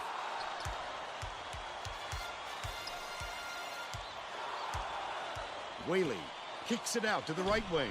Gaya connects. They push the lead to 9. West All-Stars carry it up. Well, let's get Yeah, back this to is the action. pretty much game for the West.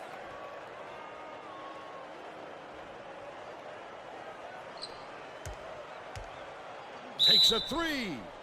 Nearly had a chance for the 4-point play, but will go to the line for 3. First team foul. Shooting 3.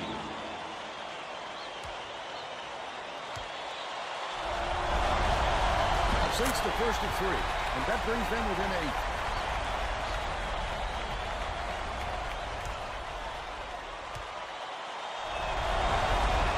Sinks number 2, and that narrows the gap to 7.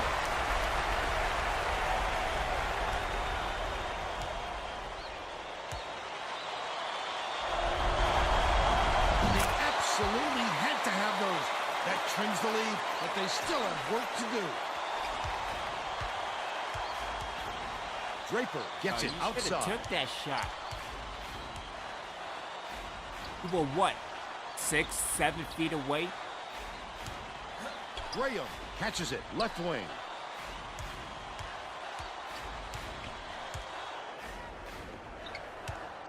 Draper takes it up. The two-handed jam. Lay inbounds the ball. I think this game And is where's out of the reach, Vern. replay? There's just not enough time left for a comeback.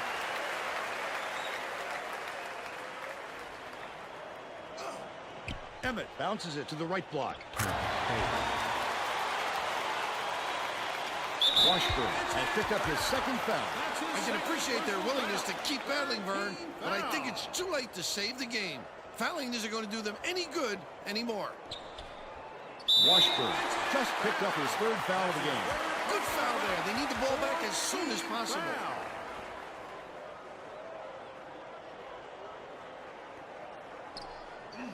Washburn now has 4 fouls. I think it's a little too late for this, Vern.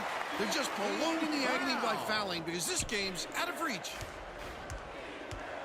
Capel has picked up his second foul. The foul stops the clock, which is just what the doctor ordered. And that's why they did it. Time is not on their side. Very smart play. Bryant inbounds the ball. Emmett gets whistled for a foul. And the bonus here is 1-1. I can appreciate their willingness to keep battling, Vern, but I think it's too late to save the game. Fouling isn't going to do them any good anymore. Sinks the first one, and that makes it a 7-point lead.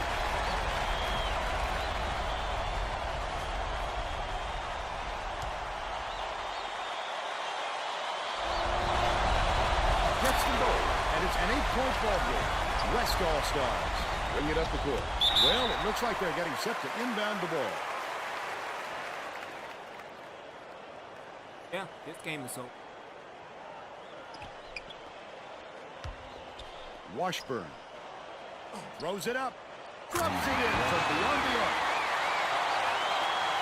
Emmett gets whistled for a foul, and the bonus here is that 1-1 at the line. No choice but the foul. They've got to stop the clock and get the ball back right away.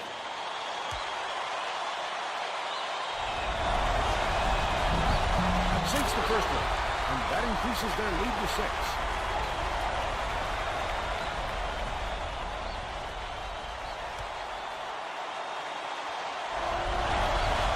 Oh, that might have been the nail in the coffin. He could have knocked that one down. Wyatt commits the foul. Bonus situation. So they'll hit the line for Gets the 1-1. rebound.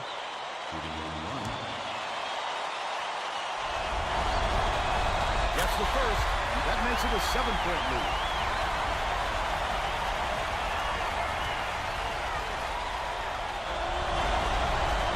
Perfect from the line. And it's an 8-point ball game.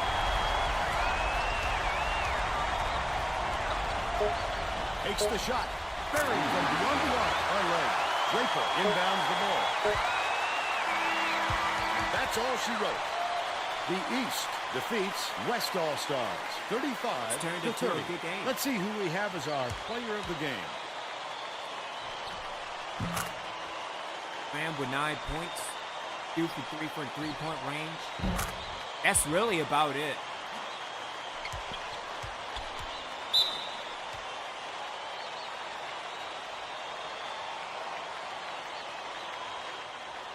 Now let's go back to Greg Gumbel with today's version of the Pontiac game-changing performance. Thanks, Vern. Welcome, everyone, to 2K Sports Studios. I'm Greg Gumbel with today's version of the Pontiac game-changing performance.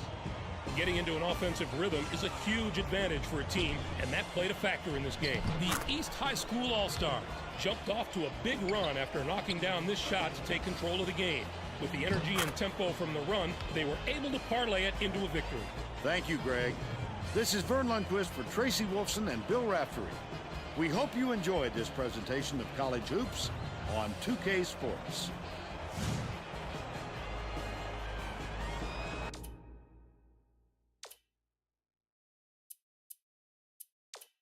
Like score. Fran with 9 points. Gale with 5. Draper with 8, 2 from Bryant, and 4 for Whaley. Crawford had 7. I'm looking at the rebounds. I'm like, gee, I don't know. We will probably lose to the high school team. Because look at all the rebounds they get. 10 rebounds. Are you kidding me? And then 5 rebounds for the West. But still, it's a lot better than Reapers basketball, which is no rebounds.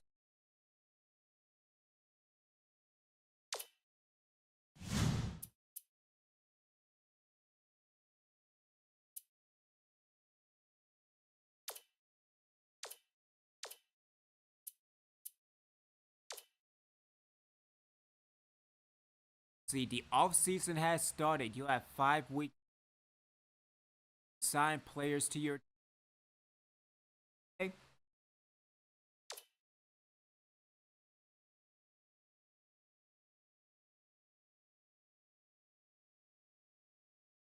Target,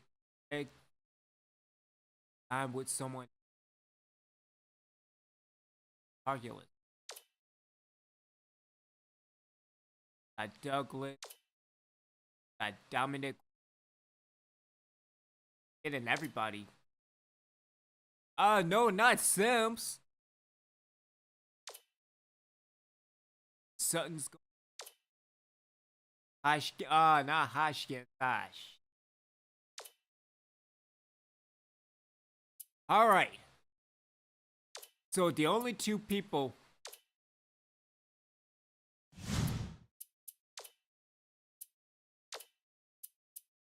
will probably be Welsh and Grady.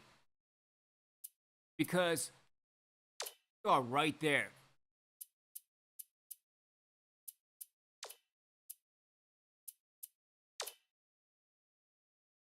Okay, we got a 100.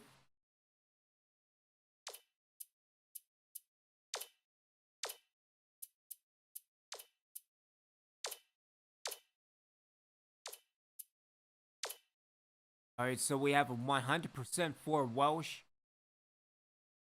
But I don't see him being committed.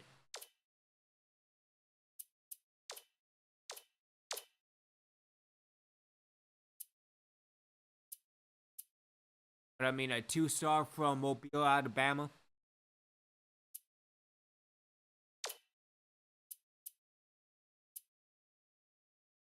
See, for Gilbert again.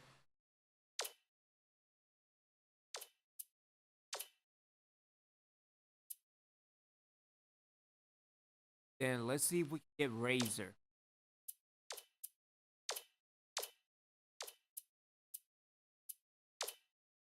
So with Razor is at an 85%. Gaga. Alright, let's Fabulous.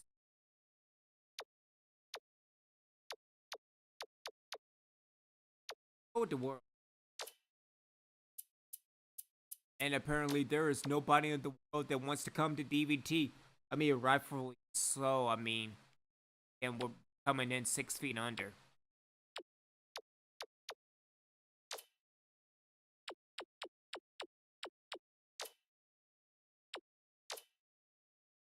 Alright, but not Welsh. So that's good. At least we got somebody.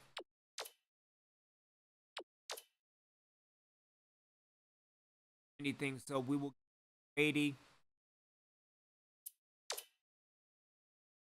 Probably get raped. Arkansas, there's nobody in Arkansas. Nobody in. Very limited Texas. Very limited.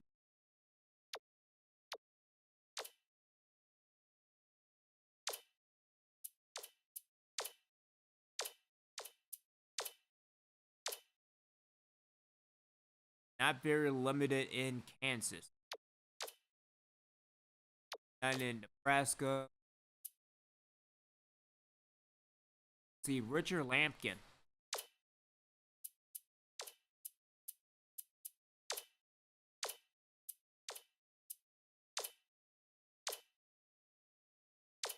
All right, so hold up. So, see, so Welsh is not signed just yet. He will be. And again, looking at the roster real quick.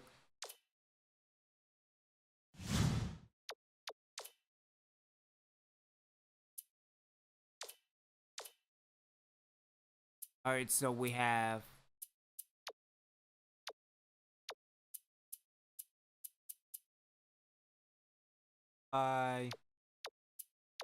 overall. We have Cross White, Phillips. I can't believe Phillips is an 88. This guy is a point guard.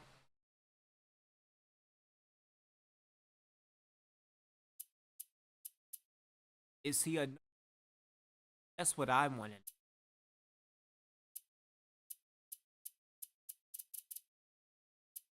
Stapley is fast. That's good. It gains with it.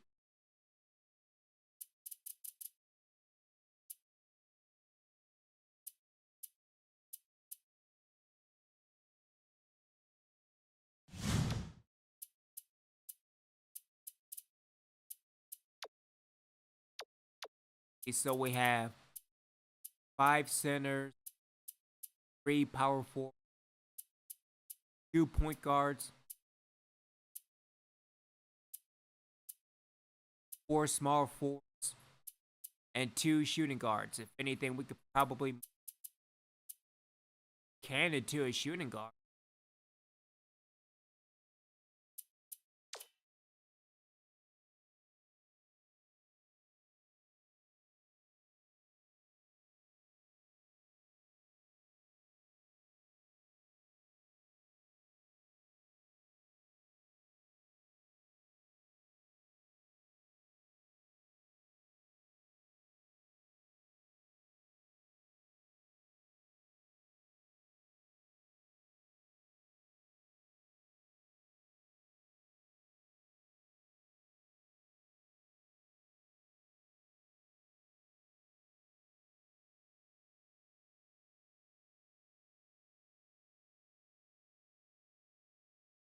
Fido.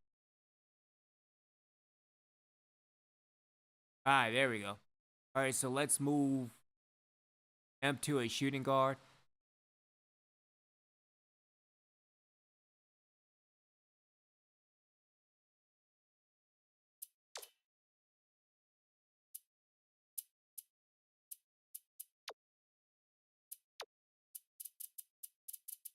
So dealing with the point guards, we have Truscott, we have Russ White.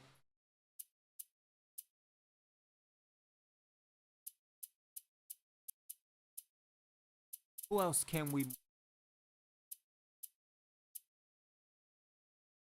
I think Phelps is fine, or Phillips is fine as a center.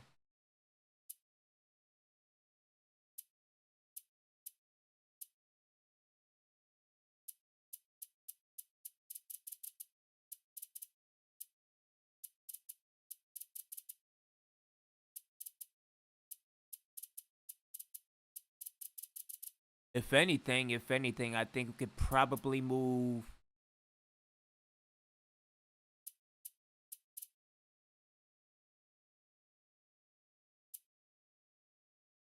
Oh, Brian's still on it.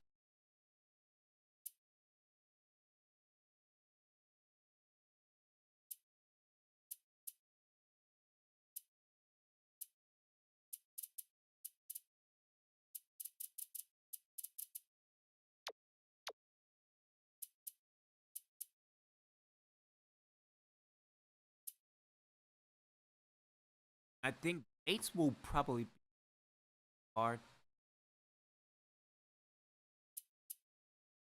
That game.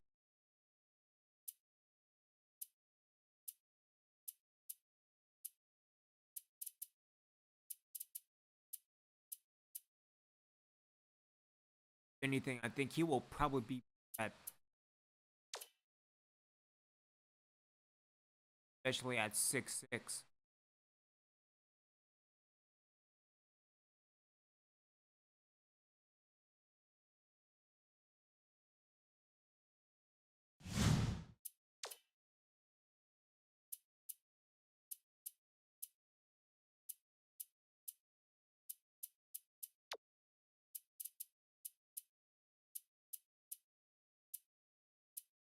It's good.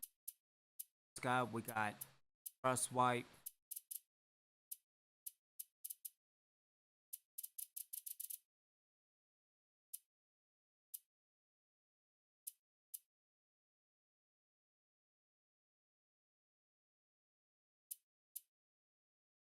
No, if anything, I think Cannon will be better at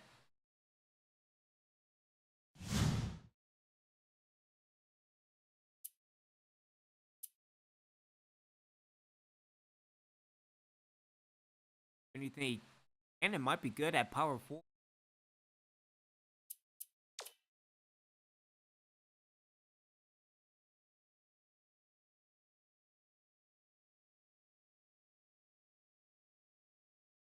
At power forward.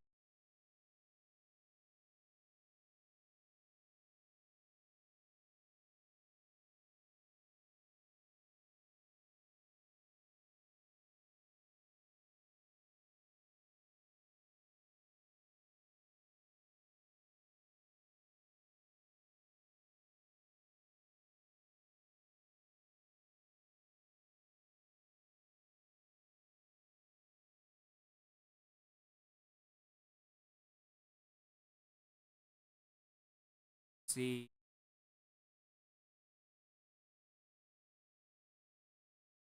I mean, that's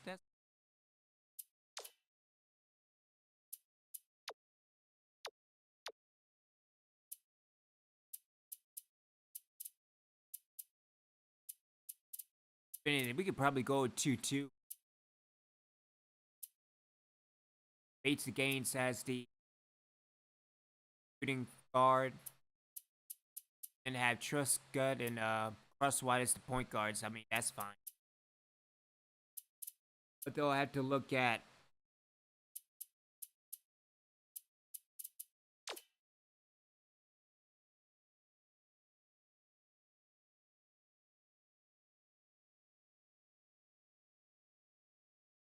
see. So 83,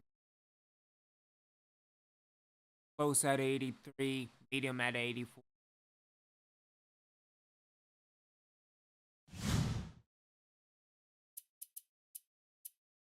Let's take a look at Gaines. No, I think everything is still the way it is, dealing with shooting guards and the point.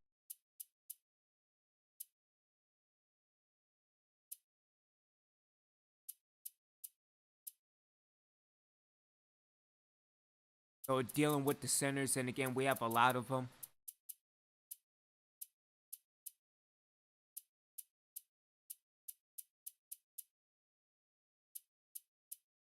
So, but I think it will be okay. The lowest is Wallace at a 61. Again, Durovic came out of Europe 71 at 7 foot tall.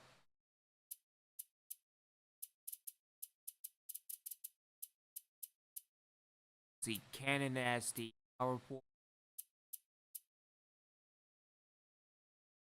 Mullins.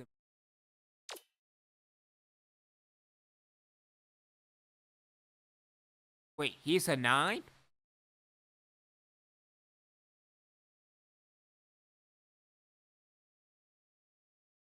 Uh.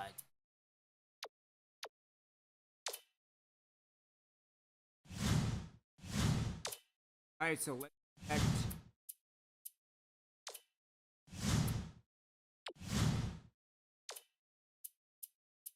back to. As a matter of fact, that's a fancy week.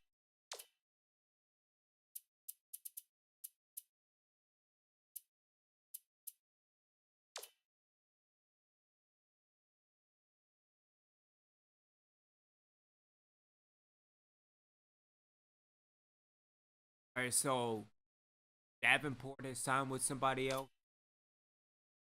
Oh, not Grady. Ash. But Walsh has signed with DBT.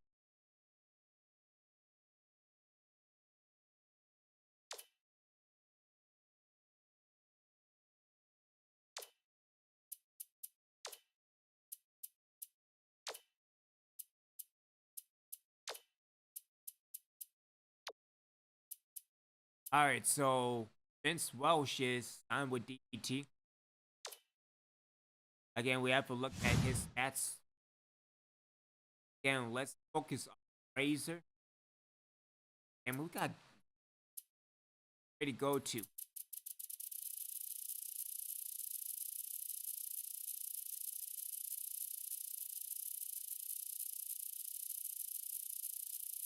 Oh boy, there's a lot of them. All right.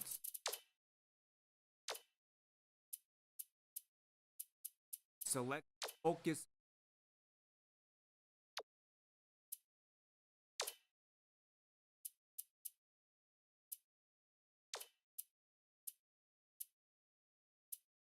Okay.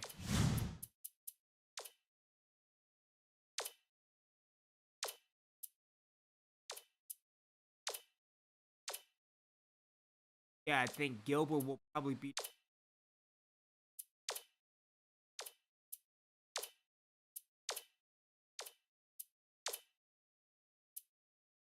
Because other than that, it's at a standstill dealing with recruiting as of right now. Either that or how to get better at recruiting.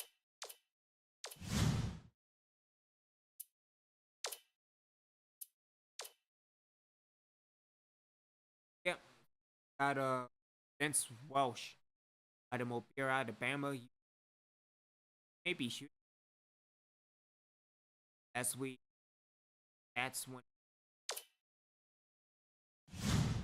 they become available.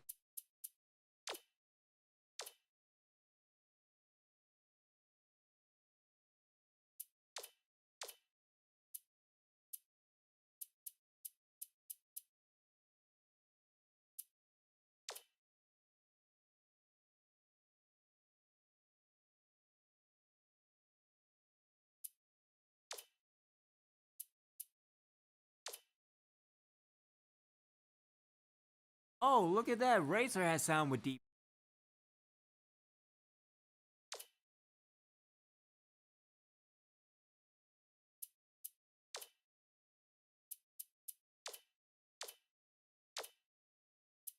All right. Yeah, who's left?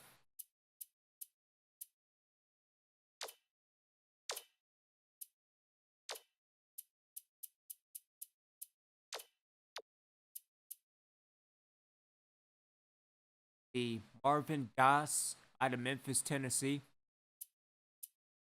Think he'll be next on defense is at a C plus.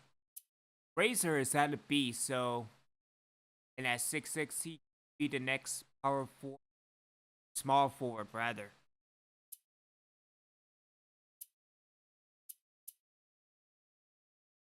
His rebounding is an A minus. Yeah, let's just put him at a small. Yeah, small forward.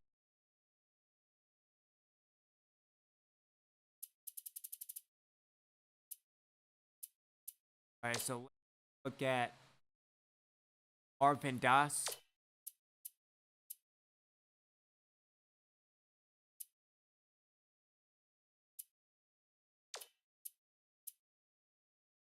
Chip. Gilbert. And so he's at a 73. Dealing with Jacob Cross. So where to spell Jacob? Okay, let's go with that.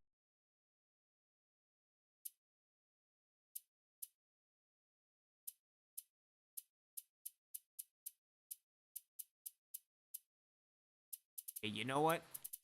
Also look at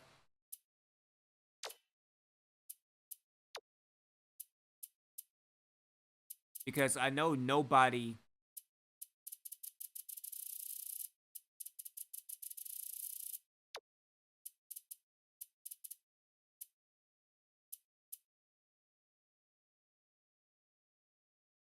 this much game.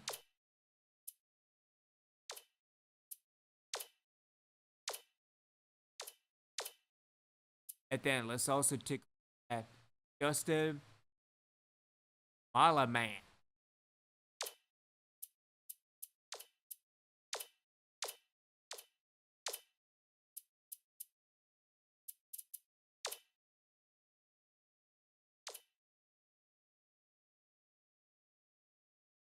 Target list. Oh, you need.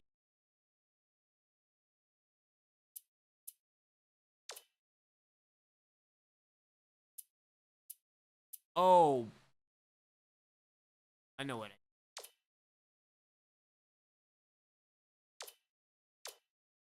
All right, so everybody from the target list.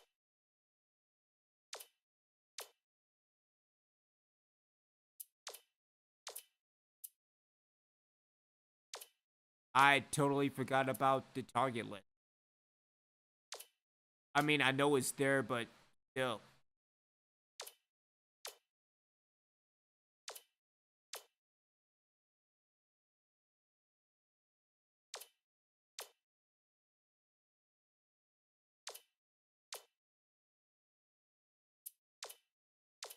At 67.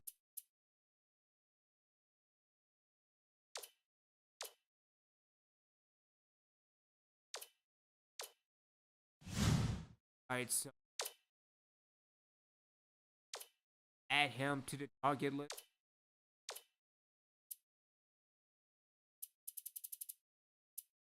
Also work. Yeah, because now at 2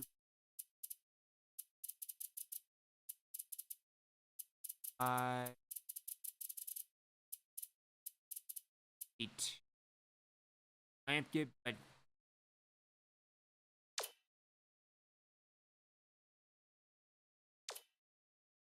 lamp get target list.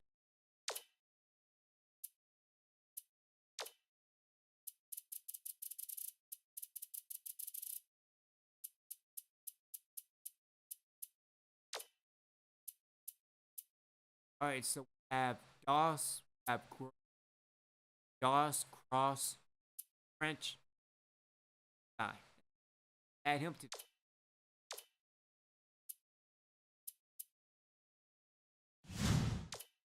And Gale.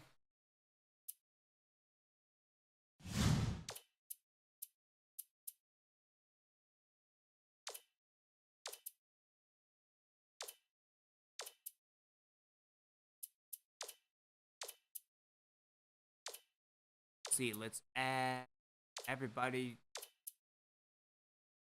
at late 60s, early 70s to the target list.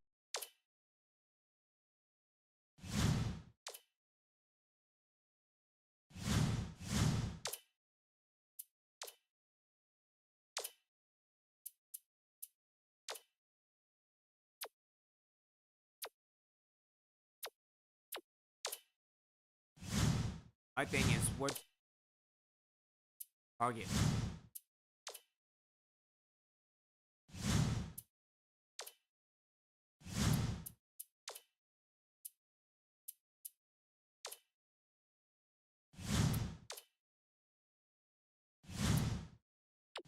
Practice. Practice. I guess we're also talking about rebounding as well. Way that is going. All right.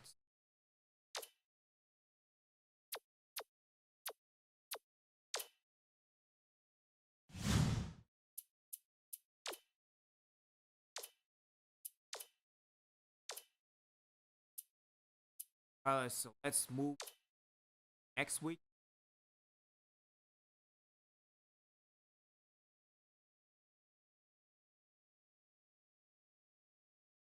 Body science.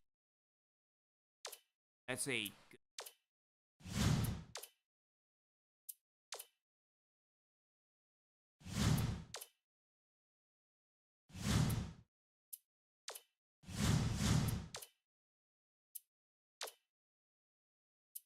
all right. So dealing with dust, jumped to a 87.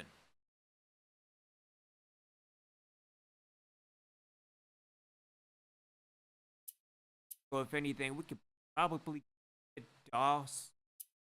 Let's see if we can get Gil Horton.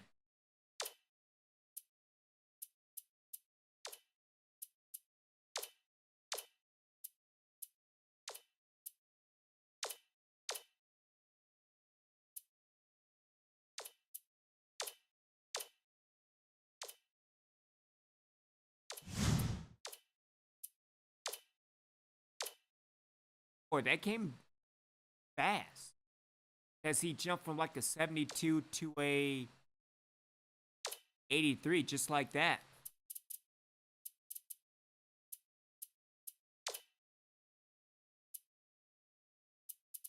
His shot's a B plus, so that's good.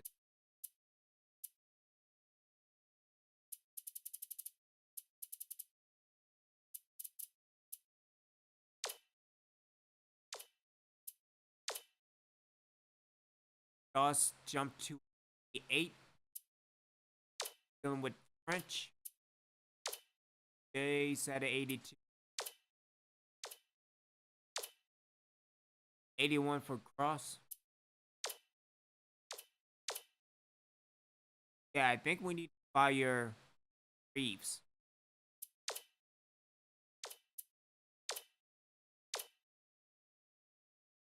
Because apparently what we're doing not working.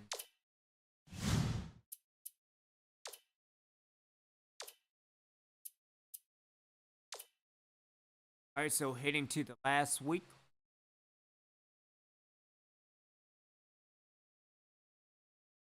Oh, Thornton signed with DVT. Cool.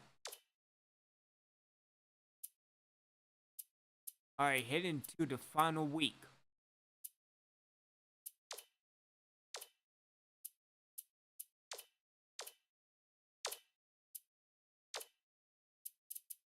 Alright, so we got Doss about to DVT as well.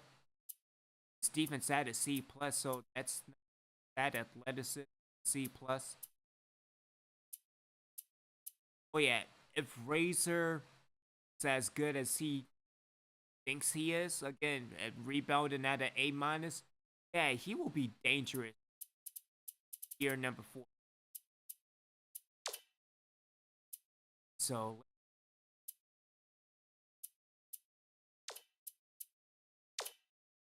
then let's do a form.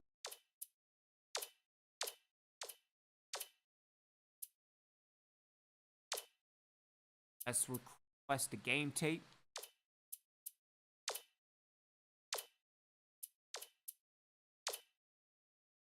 Then a small recruit.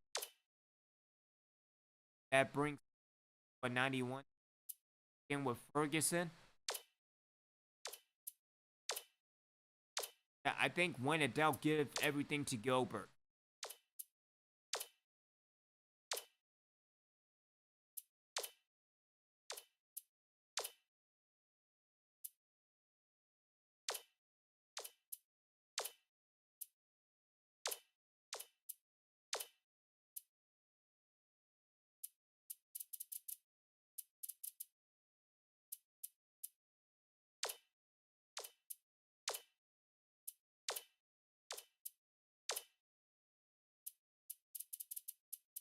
Yeah, I need to get more advanced dealing with scouting move.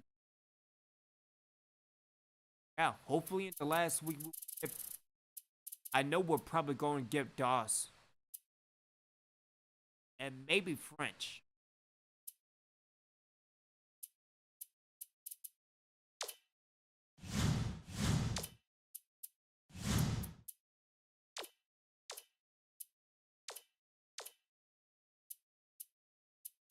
So let's advance to the final week.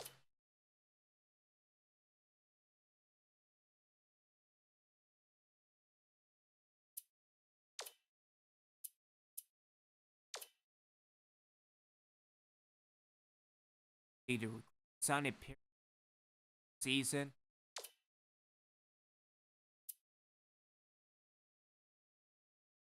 If anything, we might see you tomorrow night for beginning of year 4 with Reapers Football. Shout out to everybody. Shout out to Y2 Viral and also Y2 Central. All these stuff. We're still waiting for Y2J. Waiting for him to show up. But again, appreciate all the original ones tuning in, checking me out. We might do Morning Redemption and Red Dead Redemption 2 online. We will see. But again, I got to get those sound bites over because again, oh boy, I'm missing sound bites already. I'm happy that I got the final sound bites before my hard drive crashed. So anyway, we were going to shut it down. Appreciate all the original ones. See you tomorrow night. Have a good night. Stay original.